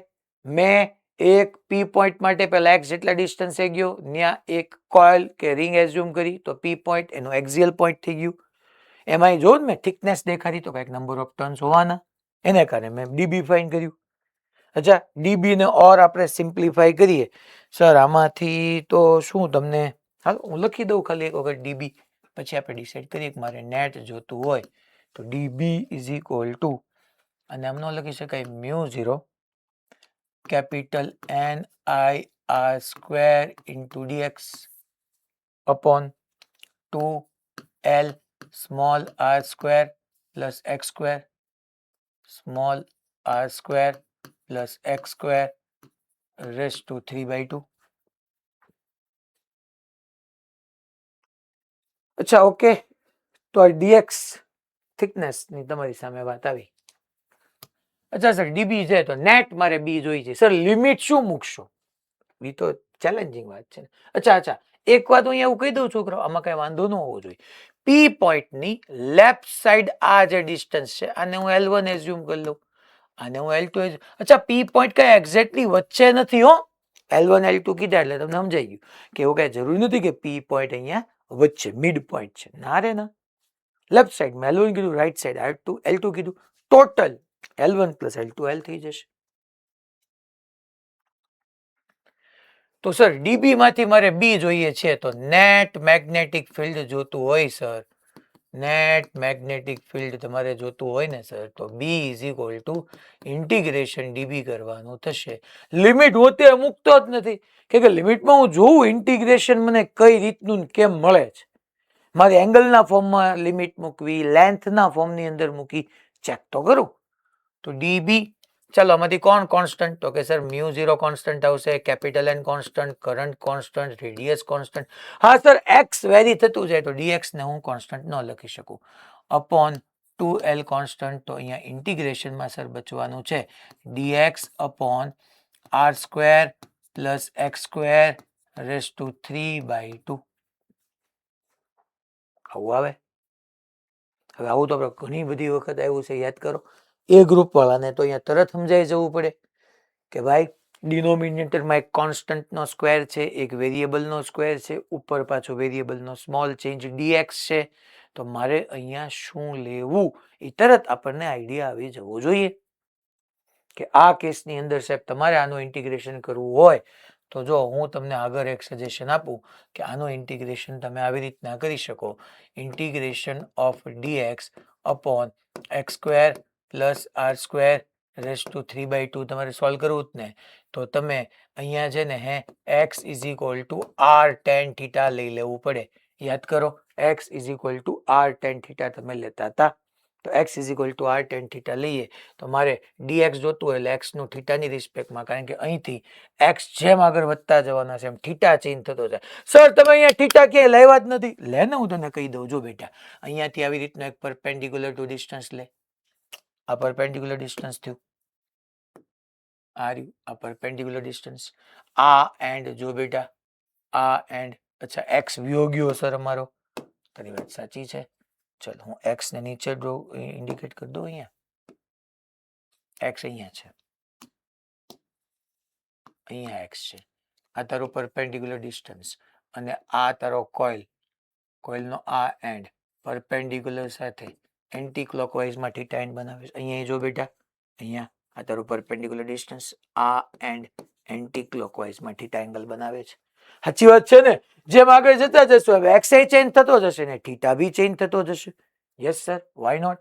તો x is equal to r tan theta હોય તો dx ઇઝ ઇક્વલ ટુ હું લખી શકું આર ના આર ટેન થીટાનો sec square theta into D theta.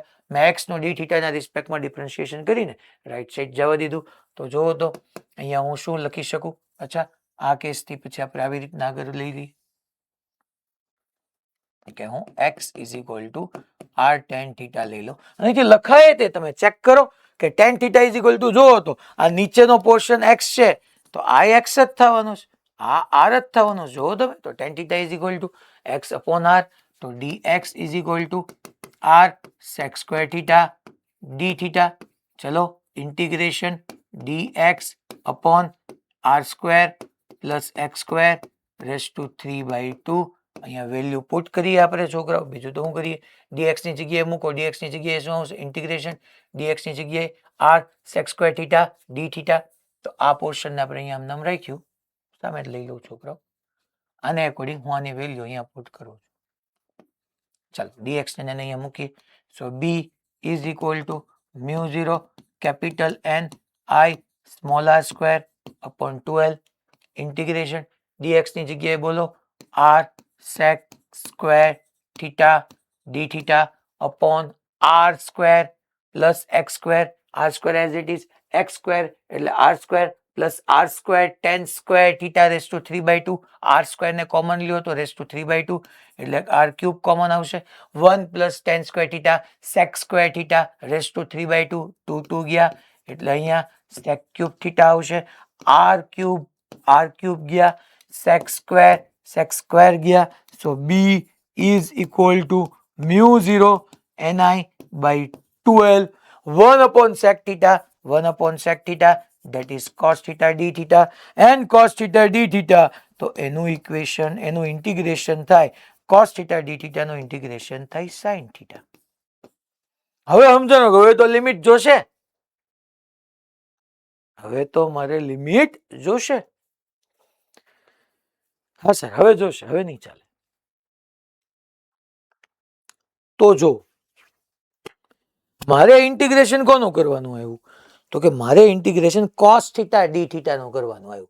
એટલે મારે લિમિટ થીટાના ટર્મની અંદર મૂકવી પડે, થીટાના ટર્મની અંદર મૂકવી પડે. હાલો સર મૂકીએ, એમાં હું નહીં, કાંઈ વાંધો નહીં. મેં યાદ કરો રોડ માટે તમને આવું સમજાવ્યું હતું. રોડ માટે આપણે 3 લાઈન ડ્રો કરતા હતા. પી પોઈન્ટ પાસે મેગ્નેટિક ફિલ્ડ જોતું, એક પરપેન્ડિક્યુલર ડિસ્ટન્સ, એક આ એન્ડ પરપેન્ડિક્યુલર સાથે ક્લોકવાઇઝમાં થીટા 1 એંગલ બનાવતો હતો, આ એન્ડ પરપેન્ડિક્યુલર સાથે એન્ટી ક્લોકવાઇઝમાં થીટા 2 એંગલ બનાવતો હતો. યાદ કરો, બે ઓપોઝિટ સેન્સના હતા એટલે આપણે mu 0 I upon 4 pi r sign theta 1 plus sine theta 2 કહેતા હતા. તો સેમ તમે જુઓ તો છોકરાઓ અહીંયા હું એમ ન કહી શકું કે આ જે એન્ડ છે એ પરપેન્ડિક્યુલર સાથે, સોરી, આ જે એન્ડ જે છે એ પરપેન્ડિક્યુલર સાથે એન્ટી ક્લોકવાઇઝમાં થીટા 1 એંગલ બનાવે છે, આ એન્ડ પરપેન્ડિક્યુલર સાથે ક્લોકવાઇઝમાં થીટા 2 એંડ બનાવે છે, સોરી થીટા 2 એંગલ બનાવે છે. આવું કહી શકું. તો આખા સોલેનોઇડને કારણે મારે જોતું હોય તો આ એન્ટી ક્લોકવાઇઝમાં થીટા 1 છે, આ ક્લોકવાઇઝમાં થીટા 2 છે. તો મારે લિમિટ મૂકવાની આવે minus theta 1 to plus theta 2, કારણ કે એન્ટી ક્લોકવાઇઝ છે, ક્લોકવાઇઝ છે. Minus theta 1 to plus theta 2. અત્યાર સુધી મેં કે લિમિટ મૂકી જ નહીં, તો અહીંયા હું મૂકી દઉં minus theta 1 to plus theta 2. ચાલો આપણે b ઇઝ ઇક્વલ ટુ, હવે મારા વાલાઓ જોવો તો કેપિટલ n બાય l એટલે હું સ્મોલ n નો મૂકી શકું. કેપિટલ n બાય l મેં કીધું તું યાદ કરો ભાઈ, number of turns per unit length એટલે સ્મોલ n મૂકી દેવાનો. એનો યુનિટ નંબર ઓફ ટર્ન્સ પર મીટર, મીટર ને સેન્ટીમીટરમાં ધ્યાન રાખવાનું. તો છોકરાઓ જો μ0 n બાય l એટલે મેં સ્મોલ n કહી દીધું, તો μ0 સ્મોલ n I બાય 2. પહેલા સાઇન થીટાની જગ્યાએ અપર લિમિટ, તો થીટાની જગ્યાએ પહેલા અપર લિમિટ આવશે θ2 plus of sine of minus θ1 upper limit minus lower limit sine of minus θ1 minus minus plus થઈ જાય સાઇન θ1. તમારી પાસે છોકરાઓ ફોર્મ્યુલા આવી ગઈ μ0 small ni by 2 sine θ1 plus sine θ2.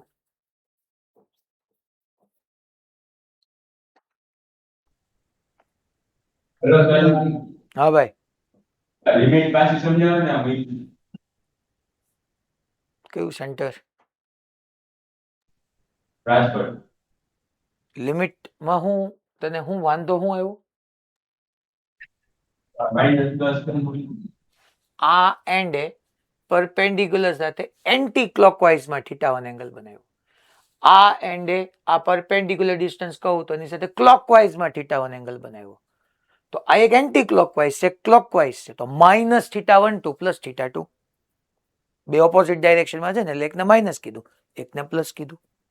અચ્છા, મેં અહીંયા તમે ચેક કરવા જાવ કે લિમિટ થીટાના ટર્મ્સની અંદર મૂકી. હું ધારું ને તો આ લિમિટ લેન્થના ટર્મની અંદર એ મૂકી શકું, કારણ કે મેં અહીંયા સિમ્પ્લિફાય કરતો ગયો. આવું કેમ કરવાની ખબર પડી, કારણ કે x ને dx અહીંયા ચેન્જ તો ખરેખર x, આ x જ ચેન્જ થતો હતો, લેન્થ જ ચેન્જ થતી હતી. બટ મેં છોકરાઓ એને કન્વર્ટ કરી નાખ્યું થીટાના ફોર્મની અંદર. આની આ વસ્તુ બીજી રીતે તમને લેન્થના ફોર્મની અંદર પણ લખાવી શકું, પણ આ ફોર્મ્યુલા બધા યાદ રાખી લેશે અત્યારે. ન્યા કેમ ભાઈ, ફાઇનાઇટ લેન્થના રોડને કારણે μ0I/4πr sin θ1 પ્લસ sin θ2. ન્યાય આપણે તે અત્યારે બેટા લિમિટ પૂછી, ન્યાય તે આપણે યાદ કરો લિમિટમાં મૂકતા હતા માઇનસ θ2 પ્લસ θ2 યાદ કરો તમે. ન્યાય આમ જ મૂક્યું હતું ને યાર, કે આપણે આવી રીતનો એક યાદ કરો, આમ આપણો રોડ હતો, આ P પોઈન્ટ હતું, આ એન્ડ ક્લોકવાઇઝમાં θ1 બનાવતું હતું, આ એન્ડ એન્ટી ક્લોકવાઇઝમાં θ2 બનાવતું હતું. આમ જ નહોતું કર્યું, માઇનસ θ2 પ્લસ θ2 સોરી પ્લસ θ1.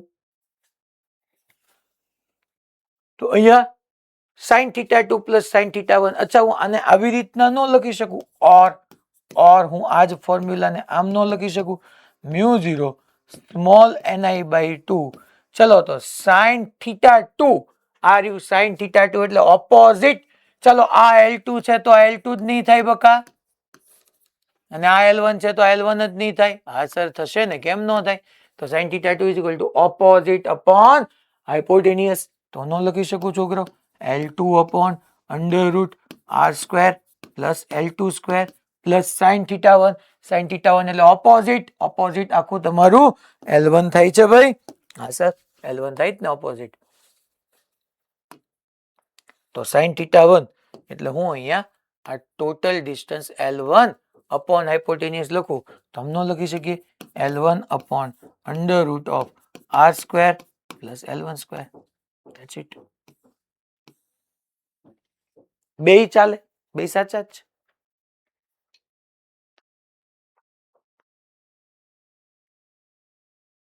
અને અને અને અને અને અને અથવા હું આમ કર્યું હોય ને તો યાદ આવે, જો તમે અહીંથી જો, અહીંથી ચેન્જ કરું, ઓર તમને એટલી ખબર પડી ગઈ ને, B is equal to μ0 small ni by 2. એ સર સ્મોલ n ક્યાંથી લઈ આવ્યા? અરે બેટા n બાય l ને મેં સ્મોલ n કહી દીધું, એ તો ખબર જ છે આપણને. સર cos θ d θ નું શું થાય? sin θ. ઓકે, sin θ થઈ જ ગયું. અચ્છા, અહીંથી જોવું ને, sin θ ઇઝ ઇક્વલ ટુ ન લખી શકું, x અપોન cos θ d θ નું sin θ થાય. બટ હું sin θ ની જગ્યાએ ન લખી નાખું, sin θ એટલે જોવો તો opposite, that is x upon hypotenuse, that is under root R square plus x square. તો મેં છોકરાઓ cos θ d θ નું હું લખી નાખ્યું sin θ, અને sin θ ની વેલ્યુ મૂકી નાખી પાછી, that is x upon under રૂટમાં R square plus x square. તો હવે મારે લિમિટ એંગલના ફોર્મની અંદર ન મુકાય ને, કારણ કે મેં એંગલને એક્સ લેન્થના ટર્મની અંદર કન્વર્ટ કરી નાખી. અગેન મેં કોસ થીટા ડી થીટાનું સાઇન થીટા કર્યું, અહીંથી તમે સમજી શકો આમ કર્યું તો બી કાંઈ વાંધો નહીં. સાઇન થીટાની જગ્યાએ મેં મૂકી દીધું opposite upon hypotenuse. That means કે મેં એંગલના લેન્થના ટર્મની અંદર કન્વર્ટ કરી નાખ્યું. તો મારી લિમિટ બી લેન્થના ટર્મની અંદર વહી જવી જોઈએ. તો અહીંથી લેફ્ટ સાઈડ લેન્થ કેટલી છે? L1. અહીંયા કેટલી છે? L2. તો મારે અહીંયા મૂકવાનું હવે -L12 પ્લસ L2 અને તમે વેલ્યુ પુટ કરી દો. પહેલા x ની જગ્યાએ અપર લિમિટ મૂકો તો L2 upon √r² plus L2² minus of -L1 મૂકો, x ની જગ્યાએ L1 મૂકો, ઉપરનું તમને પાછું મળી જશે. જો અલા ખબર પડી, મેં સાઇન થીટા ને આમ નામ રહેવા દીધું અને θ1 થી θ2 મૂક્યું તોય ઓકે. સોરી, -θ12 પ્લસ θ2 મૂક્યું તોય ઓકે. અને મેં સાઇન થીટાની જગ્યાએ x upon √x² plus r² મૂકી દીધું અને -L12 પ્લસ L2 કર્યું તોય ઓકે.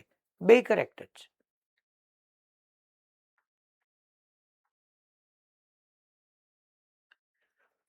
અલા ખબર પડી ભાઈ. હલો,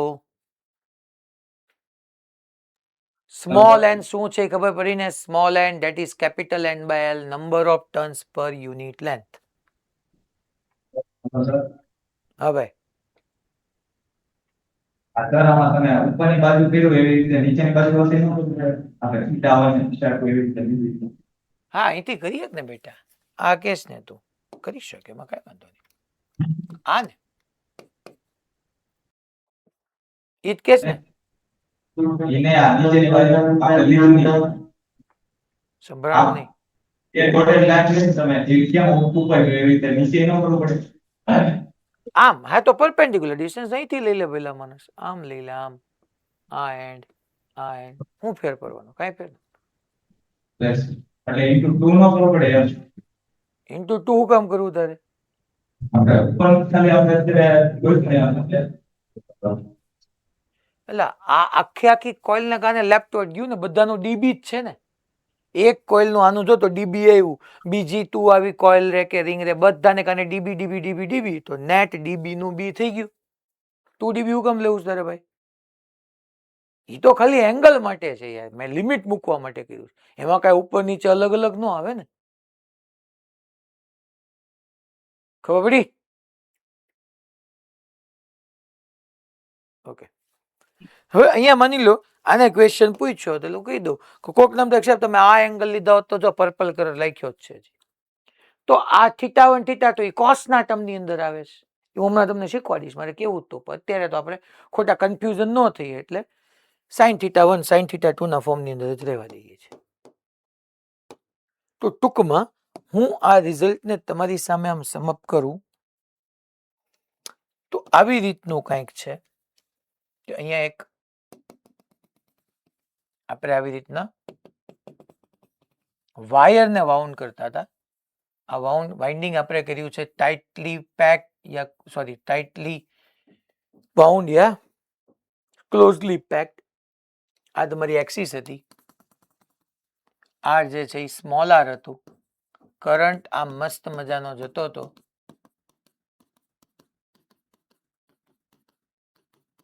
અહીંથી બહાર આવી ગયો. અને મેં તમને અહીંયા ક્યાંક પી પોઈન્ટ પાસે પૂછ્યું. જરૂરી નથી કે આ પી પોઈન્ટ મધ્યમાં જ હોય, મિડમાં હોય એવું જરૂરી નથી. આની લેન્થ L હતી, પી ની લેફ્ટ સાઈડનું ડિસ્ટન્સ L1 હતું, રાઈટ સાઈડનું ડિસ્ટન્સ L2 હતું. મેં તમને છોકરાઓ અહીંયાથી અગેન પાછી 3 લાઈન ડ્રો કરવાની. આ ઉપરથી આ તમારું કંઈક પરપેન્ડિક્યુલર ડિસ્ટન્સ થઈ જશે. આ એન્ડ ઈ પરપેન્ડિક્યુલર સાથે કંઈક θ1 એંગલ બનાવે છે. આ એન્ડ તમે જોવા જાવ તો θ2 એંગલ બનાવે. પહેલા થીટા મેં કોની માટે કીધું હતું? થીટા મેં ઓલી છે કરંટ એલિમેન્ટ, અહીંયા એલિમેન્ટના ફોર્મની અંદર આપણે એક કરંટ કેરિંગ કોઇલ લીધી હતી dx થિકનેસ વાળી, એવી રીતના લીધું હતું. તો પી પોઈન્ટ પાસે તમારું નેટ મેગ્નેટિક ફિલ્ડની ફોર્મ્યુલા આવી ગઈ. That is μ0 small ni by 2 sin θ1 plus sin θ2. θ1 θ2 ની વેલ્યુ તમે પુટ કરી શકો.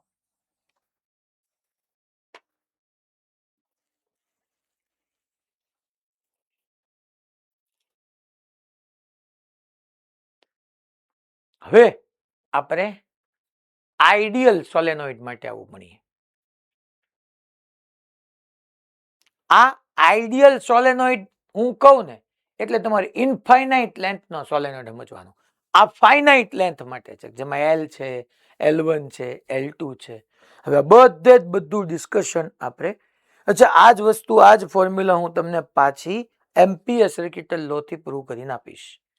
આની માટે નહીં, ઇનફાઇનાઇટલી લેન્થના સોલેનોઇડ માટે, આઈડિયલ સોલેનોઇડ માટે. અત્યાર સુધી આપણે આઈડિયલ સોલેનોઇડ નથી પહેર્યા. સાહેબ આઈડિયલ કહેવાય કોને, આદર્શ સોલેનોઇડ કહેવાય કોને? હાલો એ સમજાવું તમને, પણ પહેલા આ આપણને બધાને યાદ હોવું પડશે. તો હેડિંગ આપી દઉં. હવે આપણે લઈએ, સમજી રહ્યા છીએ છોકરાઓ, આઈડિયલ સોલેનોઇડ. એમાં આપણે અલગ અલગ ઘણા બધા કેસીસ સમજીએ.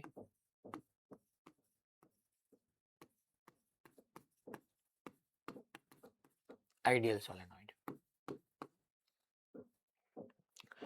પહેલા તો આઈડિયલ સોલેનોઇડ નો મિનિંગ જ એ થઈ ગયો કે એની લેન્થ છે ને it is very very greater than radius હશે. તમને કોઈ આપણા ટેક્સ્ટ બુકમાં આજે હોમવર્ક આપશું, એ હોમવર્ક ની અંદર ક્યાં એવું નહીં લખ્યું હોય કે આઈડિયલ સોલેનોઇડ છે ઇન્ફાઇનાઇટલી લોંગ છે. તમને એને ડેટા જેવો આપ્યો હશે કે એક સોલેનોઇડ ની લેન્થ 80 સેન્ટીમીટર કીધી હશે, રેડિયસ 1 સેન્ટીમીટર કીધી હશે. તો સમજી જવાનું કે L is very very greater than R છે. મીન્સ કે અહીંયા જે કઈ ડિસ્કશન થઈ રહ્યું છે એ વેરી લોંગ સોલેનોઇડ માટે થઈ રહ્યું છે. L is very very greater than R. That means કે very long solenoid. Ideal solenoid એટલે ઇનફાઇનાઇટલી લોંગ યા વેરી લોંગ યા ઇનફાઇનાઇટલી લોંગ.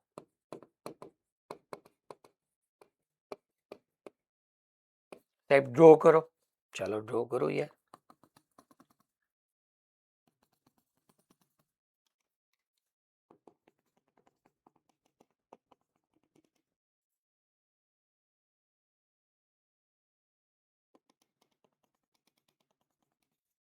આવી રીતનું છે.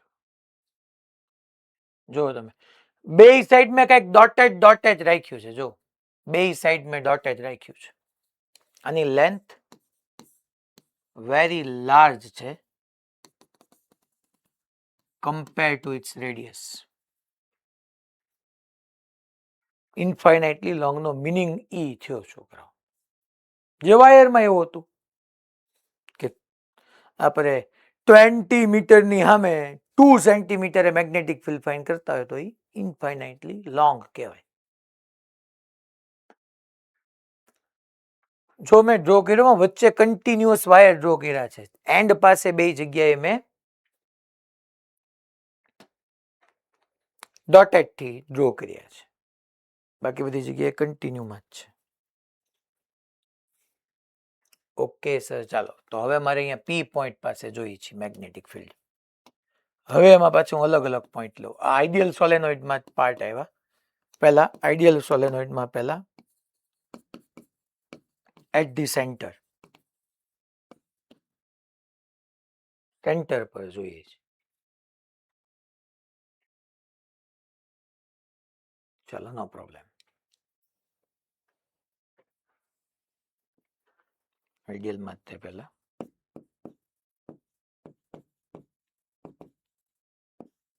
At the centre.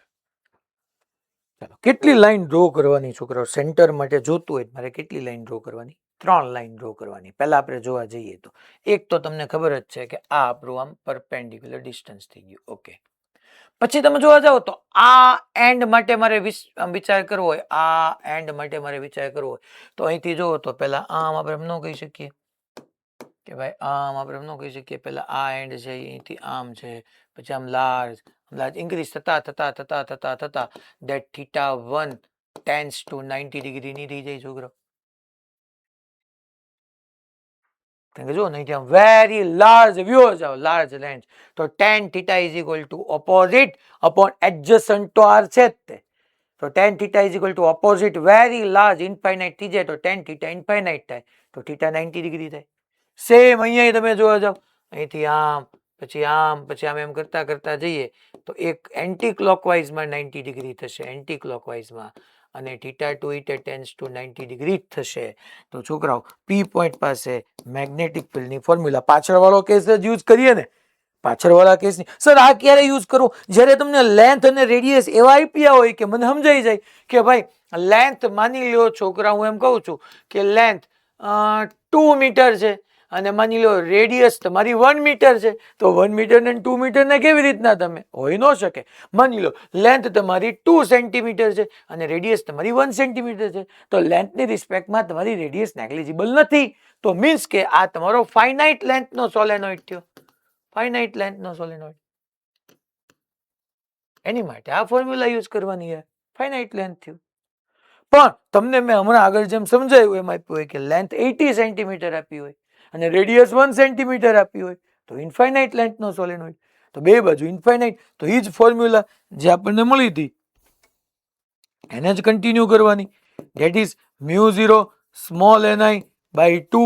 અચ્છા સાઇન θ1 કેટલાનો ભાઈ? તો કે θ1 90 ડિગ્રી પ્લસ સાઇન θ2 કેટલાનો? એ બી 90. તો સાઇન 90 શું થાય? 1. સાઇન 91 1 પ્લસ 1 2, 2 કેન્સલ થઈ ગયા. તો છોકરાઓ આ કેસની અંદર પી પોઈન્ટ પાસે મેગ્નેટિક ફિલ્ડ આવી ગયું μ0 સ્મોલ ni. બેટર છે કે તમે ઈ યાદ રાખો જ નહીં, તમે ઈ યાદ રાખો μ0 સ્મોલ n ની જગ્યાએ capital n by l into i યાદ રાખી લેવાની યાર. આઈડિયલ સોલેનોઇડ માટે મેગ્નેટિક ફિલ્ડ પૂછે μ0 સ્મોલ ni, સ્મોલ n ની જગ્યાએ capital n by l.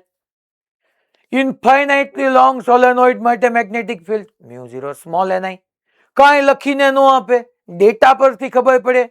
Question આવશે તમને ખબર જ નહીં પડે કે મારે μ0 સ્મોલ ni બાય 2 એપ્લાય કરવું, મારે μ0 સ્મોલ ni એપ્લાય કરવું, મારે μ0 small ni by 2 sine θ1 plus sine θ2 કરવું. શું કરવું? ડેટા પરથી ચેક કરો કે લેન્થ અને રેડિયસ કેવી રીતના છે. શું length is very very greater than radius છે? હા, તો પછી μ0 સ્મોલ ni. ના, તો μ0 small ni by 2 sine θ1 plus sine θ2. θ1 θ2 કેમ બનાવવાના મેં સમજાવ્યા તમને, કે જેની અપર બાઉન્ડ્રી થી કે લોઅર બાઉન્ડ્રી થી તમારે પરપેન્ડિક્યુલર ડ્રો કરીને એની સાથે θ1 θ2 બને છે.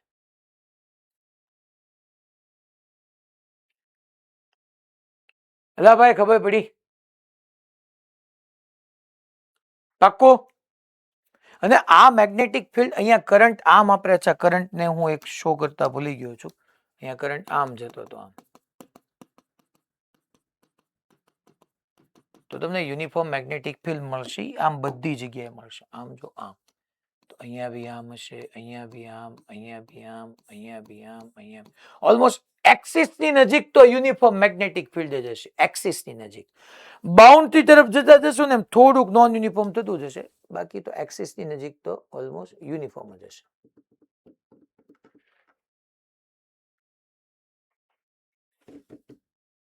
બધી બાજુ લેફ્ટ. અચ્છા હવે કેસ 2 લો. હું આ લેન્થ વેરી લાર્જ છે, વેરી લાર્જ લેન્થ એટલે એવું નથી કે અહીંથી અફઘાનિસ્તાન સુધી વ્યૂ જવાનું. એલ રેડિયસ કરતા વધારે છે. હવે હું આ પી પોઈન્ટ ને પકડીને આમ થોડોક આગળ પાછળ ફેરવું તો μ0 સ્મોલ ni જ રહે. પણ આને હું નિયર ટુ એન્ડ લઈ જાઉં, એન્ડ પર નહીં, near to end. Ideal solenoid જ છે, length L is very very greater than R જ છે. બટ હવે હું કેસ 2 લઈ રહ્યો છું, જેમાં હું હેડિંગ આપું છું કે આપણે એવું કહી રહ્યા છીએ છોકરાઓ near to end, at the end નહીં, વર્ડિંગમાં ફેર છે. હવે નિયર ટુ એન્ડ હોય તમારો પી પોઈન્ટ, ધેટ મીન્સ કે અહીંયા છોકરાઓ આવી રીતનું આ બાઉન્ડ્રી થઈ ગઈ, આવી રીતના તમારું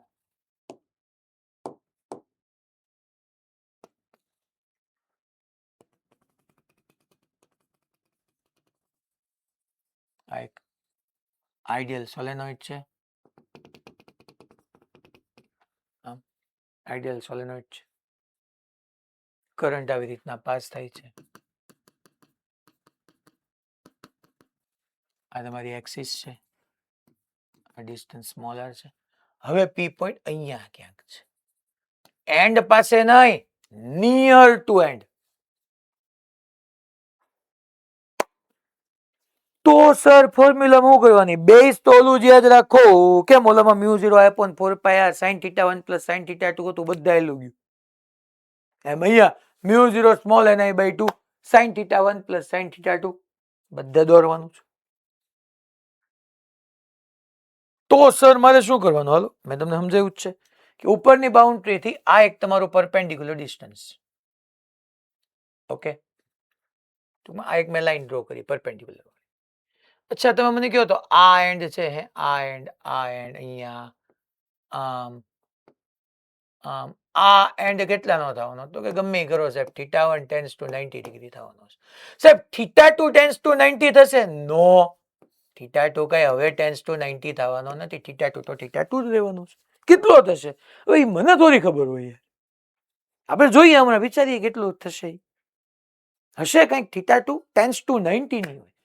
કારણ કે હું આ પોઈન્ટને પકડીને અહીંયા લઈ ગયો તો આ બાજુથી તો સ્ટીલ ઇન્ફિનિટી જ છે, પણ બીજી બાજુ જ્યાં ઇન્ફાઇનાઇટ હતું એની તો નજીક લઈ ગયો તો ત્યાંથી ઇન્ફિનિટી થવાની પોસિબિલિટી નથી. તો શું થશે? ચાલો sir, B at P is equal to mu 0 small ni by 2 sine theta 1, theta 1 કેટલાનો થશે? 90 ડિગ્રી. સાઇન થીટા 2 સર ખબર નથી. સાઇન 90 શું થવાનું છે? 1. તો B at P is equal to mu 0 small ni by 2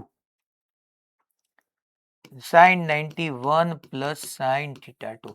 હાલો થીટા 2 કેટલોક આપણે એઝ્યુમ કરવો? તમારામાંથી મને કોક કે, હાલો કોક કહેશે કે થીટા 2 કંઈક બનશે ખરી પાકું. અહીંયા હોત તો બે બાજુ આમ ટેન્સ ટુ ઇન્ફાઇનાઇટ થઈ જાત ડિસ્ટન્સ, એટલે theta 1 theta 2 tense to 90 degree થઈ જાય. અહીંયા તો કઈ થીટા 2 90 નહીં થાય.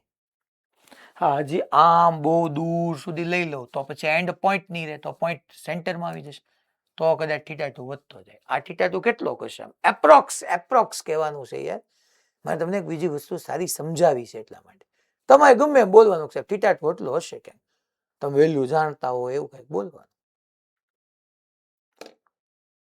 હાલો તો જુનાગઢમાંથી માતાજી સર 30. 30 લઈ લઈ. Yes, good. 45 લઈ ગો, 30 લઈ ગો, 60 લઈ ગો. હું 30 લઉં તો સાઇન 30 શું થાય? સાઇન 30 1/2. 1 પ્લસ 1/2 3/2, અને 3/2 into 2 3/4 mu 0 ni, 3/4 mu 0 small ni which is less than mu 0 small ni.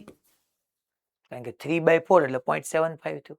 તો કહેવા એમ માંગુ છું કે સેન્ટર પર મેગ્નેટિક ફિલ્ડ તમારું મ્યુ 0 સ્મોલ ni હતું ને, તો સેન્ટર થી થોડુંક આગળ પાછળ થાવ મ્યુ 0 સ્મોલ ni જ રહેશે. પણ જેમ તમે એન્ડ તરફ જતા જશો એમ તમારું મેગ્નેટિક ફિલ્ડ ડિક્રીઝ થતું જશે અને નિયર ટુ એન્ડ પાસે ડિક્રીઝ થઈને મ્યુ 0 સ્મોલ ni થી ઘટી જશે.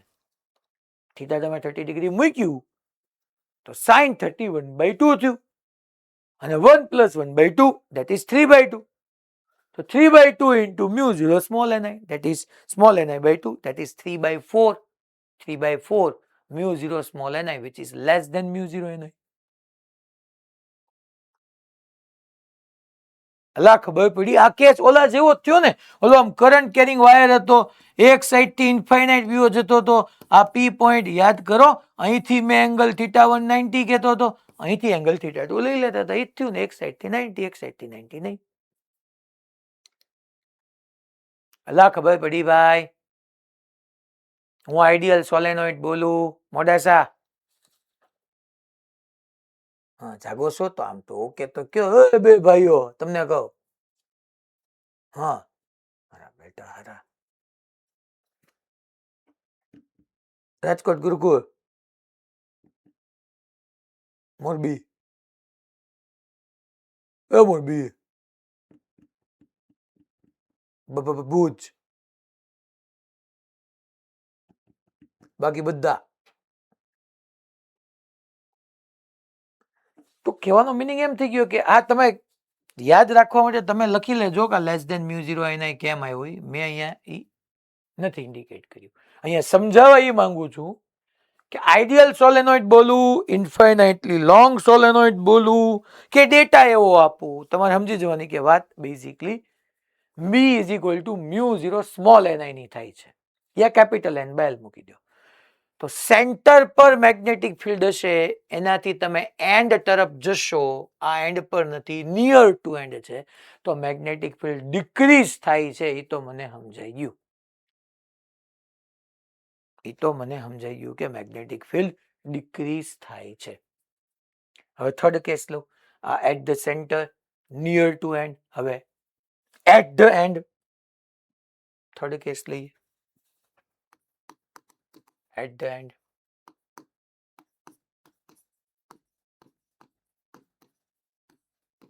એન્ડ પર જ આપણે આપણું ડિસ્કશન કરીએ પહેલા માણસ. સોલેનોઇડ તો આઈડિયલ જ છે.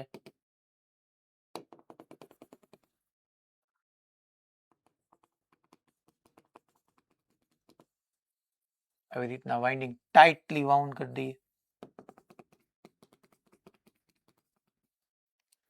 અહીંથી કરંટ એન્ટર થાય છે, સમજાય છે.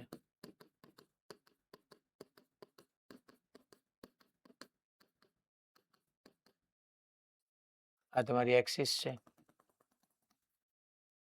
હવે એટ ધ એન્ડ એટલે અહીંયા ક્યાંક લઈ લો પી પોઈન્ટ.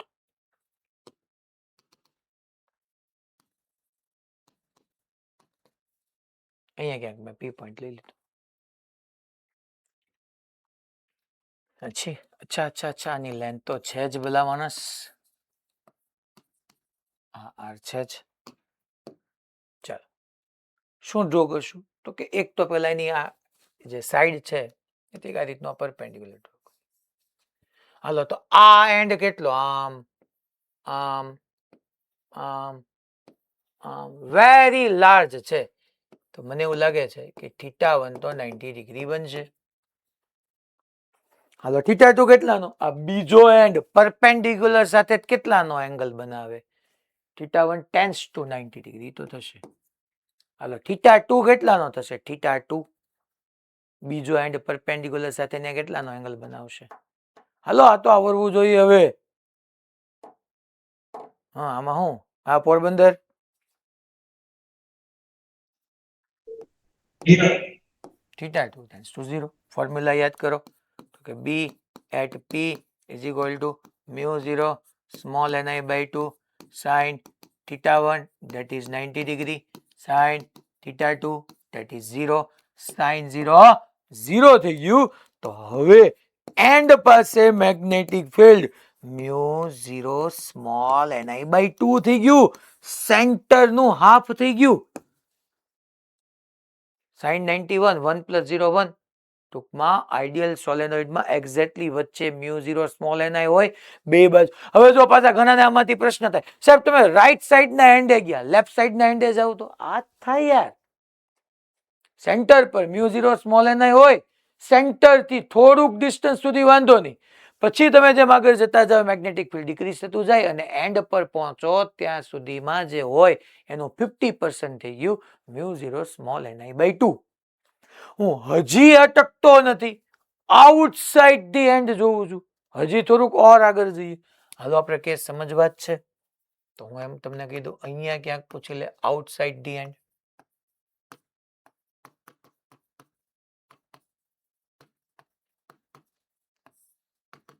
સેમ સોલેનોઇડ એનો ઈ જ છે બકા. બાઉન્ડ્રી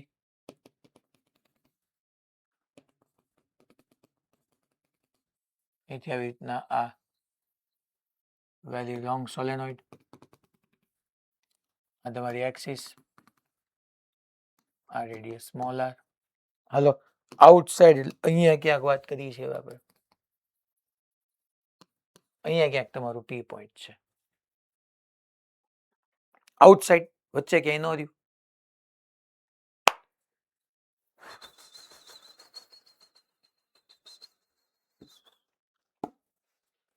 તમને કહું, હા બોલ ભાઈ રાજકોટ ગુરુ. સર ફોર્મ્યુલા એ જ આવશે પણ 1 માઇનસ θ2 આવશે. 1 minus θ2. Yes, very good. Minus શું કામ આવ્યું ભાઈ, ફોર્મ્યુલામાં પ્લસ આવે વચ્ચે. ફોર્મ્યુલા પ્લસ આ પણ બ્લેક ક્લોકવાઇઝ બનાવશે, કા ક્લોકવાઇઝ થશે કા એન્ટી ક્લોકવાઇઝ થશે. હા એટલે આપણે ઓલી લિમિટ -θ1 થી +θ2 કે જે -θ2 to +θ1 કીધી હતી ને અમારે માઇનસ કહેવાનું આવે નહીં. θ1 to θ2 થઈ ગયું. એટલે અહીંયા આ એન્ડ તો ફિક્સ છે. પહેલા તો આમ પરપેન્ડિક્યુલર ડિસ્ટન્સ આમ થઈ ગયું. હા થઈ ગયું. ઓકે હાલો આ એન્ડ કઈક એંગલ બનાવશે. હા બનાવશે. કેવી ડાયરેક્શનમાં? Anti clockwise. અચ્છા આ એન્ડ તમે જોવા જાઓ આમ એ આમ તો ઈ θ1 ટેન્સ ટુ 90 ડિગ્રી હશે. θ2 આપણને ખબર નથી પણ બે સેમ સેન્સમાં આવશે. સેમ સેન્સમાં એટલે કાં તો બે એન્ટી ક્લોકવાઇઝ કાં તો બે ક્લોકવાઇઝ. તો આ કેસની અંદર પી પોઈન્ટ પાસે મેગ્નેટિક ફિલ્ડ μ0 સ્મોલ ni/2 એક એંગલ તો તમારો 90 થશે જ તે, બીજો એંગલ સાઇન ઓફ -θ2 થશે. તો બેટર છે હું બે આમ જ લખી નાખું. that is -sin θ2. તો B at P μ0 small ni/2 1 - sin θ2. હાલો તમે કયો તો θ2 કેટલો રાખવો? તો કે હમણાં સાહેબ અમે તમે એઝ્યુમ કરવાનો કીધો તો 30 કર્યો તો. હાલો 30 કરી નાખો. તો જો અહીંયા sin θ2 30 કરો તો sin θ2 sin 30 1/2 1 - 1/2 1 - 1/2 એટલે 1/4 સોરી 1 - 1/2 1/2 તો μ0 ni/4 થઈ ગયું. અને μ0 ni/4 એવું શો કરે છે કે લેસ ધેન μ0 ni/2 થયું ને. મેં શું કીધું ખબર પડી ભાઈ? હલો મેં શું કીધું? ભેજામાં ઉતર્યું કે ભાઈ સેન્ટર પર μ0 ni હતું. થોડાક ડિસ્ટન્સ સુધી વાંધો નહીં, એન્ડ તરફ જતા ઘટતા ગયું એન્ડ પાસે પહોંચ્યા ત્યાં μ0 ni/2 થઈ ગયું. હજી આગળ જતા ગયા તો μ0 ni/2 થી ઘટતું જાય છે.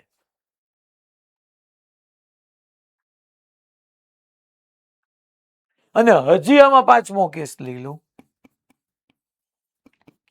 At infinite at infinity.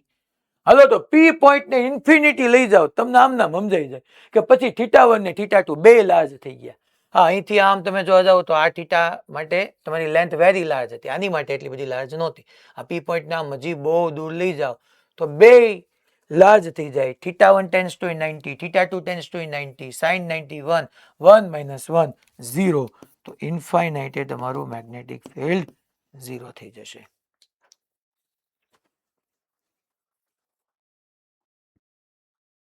તો હું અહીંયા સોલેનોઇડ માટે એક ગ્રાફ પ્લોટ કરું બી વર્સિસ આર નો.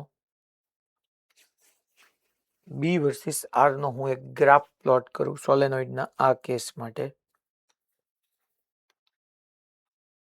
તો શું થશે આપણે જરાક સમજવી.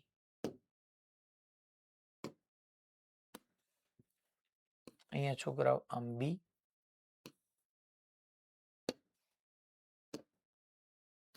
અને અહીંયા આમ આર.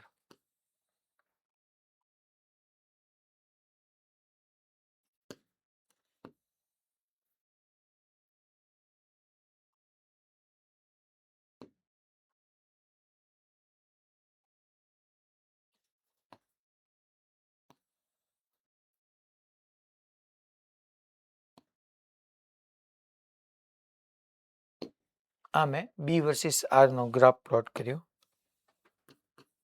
અહીંયા બી અહીંયા આર.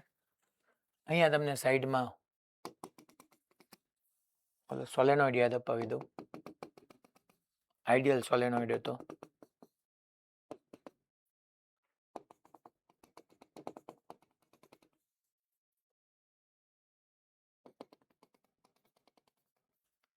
આ તમારી એક્સિસ હતી. સેન્ટર પર વાત કરીએ તો મેગ્નેટિક ફિલ્ડ યુનિફોર્મ હતું. That is μ0 small ni centre પર. અને સેન્ટરની થોડીક આજુબાજુ μ0 સ્મોલ ni જ રહેતું હતું. એટલા માટે મેં અહીંયા કન્ટિન્યુ કર્યું. પણ તમે અહીંથી આવતા ગયા નિયર ટુ એન્ડ પહોંચ્યા તો μ0 ni ઘટી ગયું અને સાવ એન્ડ પાસે પહોંચ્યા તો μ0 ni/2 થઈ ગયું. તો છોકરાઓ અહીંથી મેગ્નેટિક ફિલ્ડ અહીંથી આમ ડિક્રીઝ થયું, અહીંથી મેગ્નેટિક ફિલ્ડ આમ ડિક્રીઝ થયું અને હું એમ કહી દઉં કે કોઈ પર્ટિક્યુલર પોઈન્ટ પાસે મ્યુ 0 ni/2 થઈ ગયું. ઈ પોઈન્ટ તમારા એન્ડ હતા, એન્ડ ઓફ સોલેનોઇડ. આ રીતે એન્ડ ઓફ સોલેનોઇડ. અને પછી infinite distance, practically very large ડિસ્ટન્સે 0 થઈ ગયું. આવો તમને ગ્રાફ મળે કંઈક કે એન્ડ પાસે આવ્યા એટલે એન્ડ પાસે આવ્યા તમે ડિસ્ટન્સમાં તો મ્યુ 0 ni/2 થઈ ગયો, હાફ.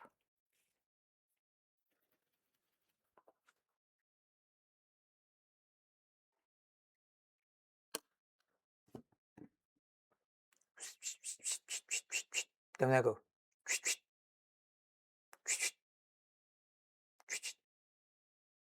તમને કહું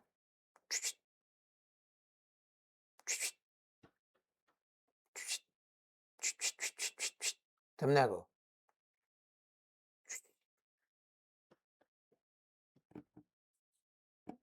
હાલો એક ક્વેશ્ચન થઈ જાય તો બીજું શું ત્યારે.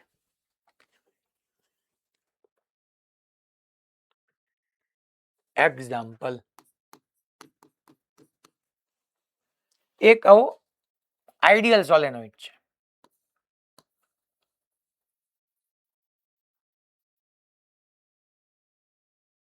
એમાં n નંબર ઓફ ટર્ન્સ છે. સેન્ટરમાં 1 નંબરનો પોઈન્ટ છે. કરંટ I એન્ટર થાય છે અને ત્યાં મેગ્નેટિક ફિલ્ડ 20 મિલી ટેસ્લા છે.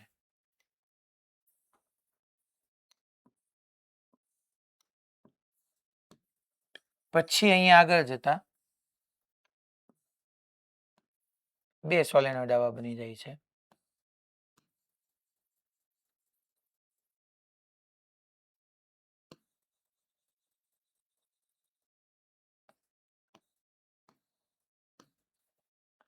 આમાંય નંબર ઓફ ટર્ન્સ n જ છે, આમાંય નંબર ઓફ ટર્ન્સ n જ છે.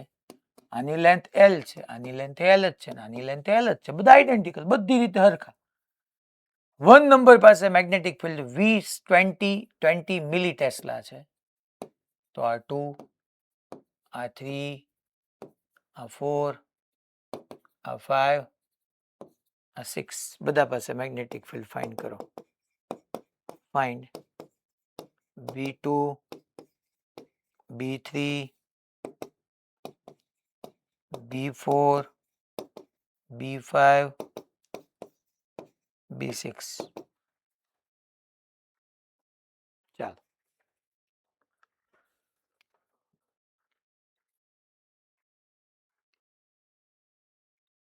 આઈ કરંટ જાય છે, મેં તમને કહી દીધું છે. આઈડિયલ સોલેનોઇડ છે, 3 ideal solenoid. 3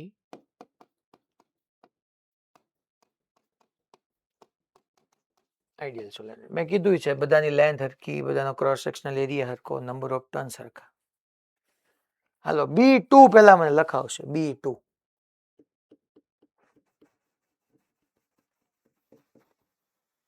B2 hello Jamnagar B2 10 મિલી ટેસ્લા. કેમ 10 મિલી ટેસ્લા? સર એન્ડ ઉપર અડધું થઈ જાય. ઓકે ગુડ, ચલો આ કરેક્ટ. હવે B3 કોણ લખાવશે? એની માટે 10th તમારું ક્લિયર હોવું જોઈએ. 10th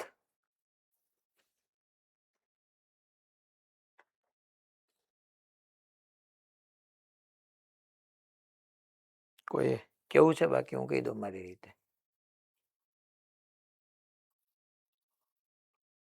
હા ભુજ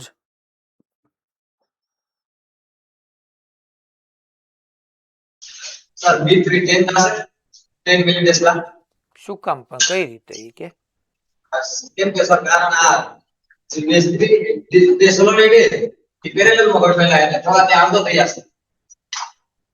તો કરંટ અડધો થઈ જાય તો કરંટ ને બી ને શું લેવા દેવા? ફોર્મ્યુલામાં આપણે μ0 ni ડિવાઇડ બાય 12. પણ એમ નહીં, તને ઈ કેમ ખબર પડી કે અડધો થાય કરંટ? સર લેન્થ સેમ અને પેરેલલ આવી લેન્થ સેમ અને પેરેલલ.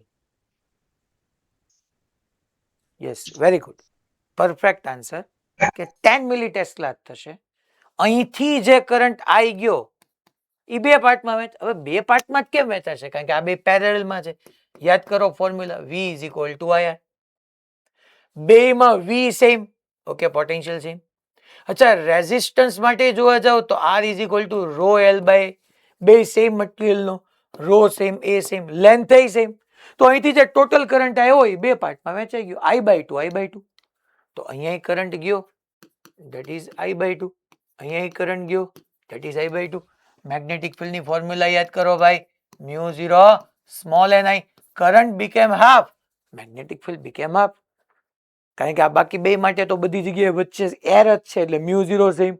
મેં કીધું કેપિટલ N અને L સેમ એટલે small n, that is number of turns per unit length be same.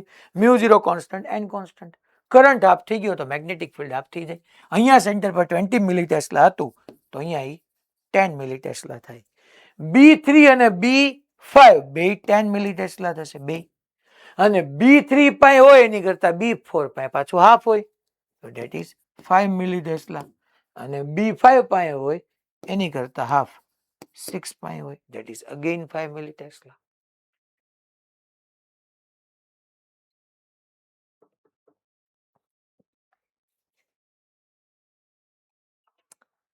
Ready?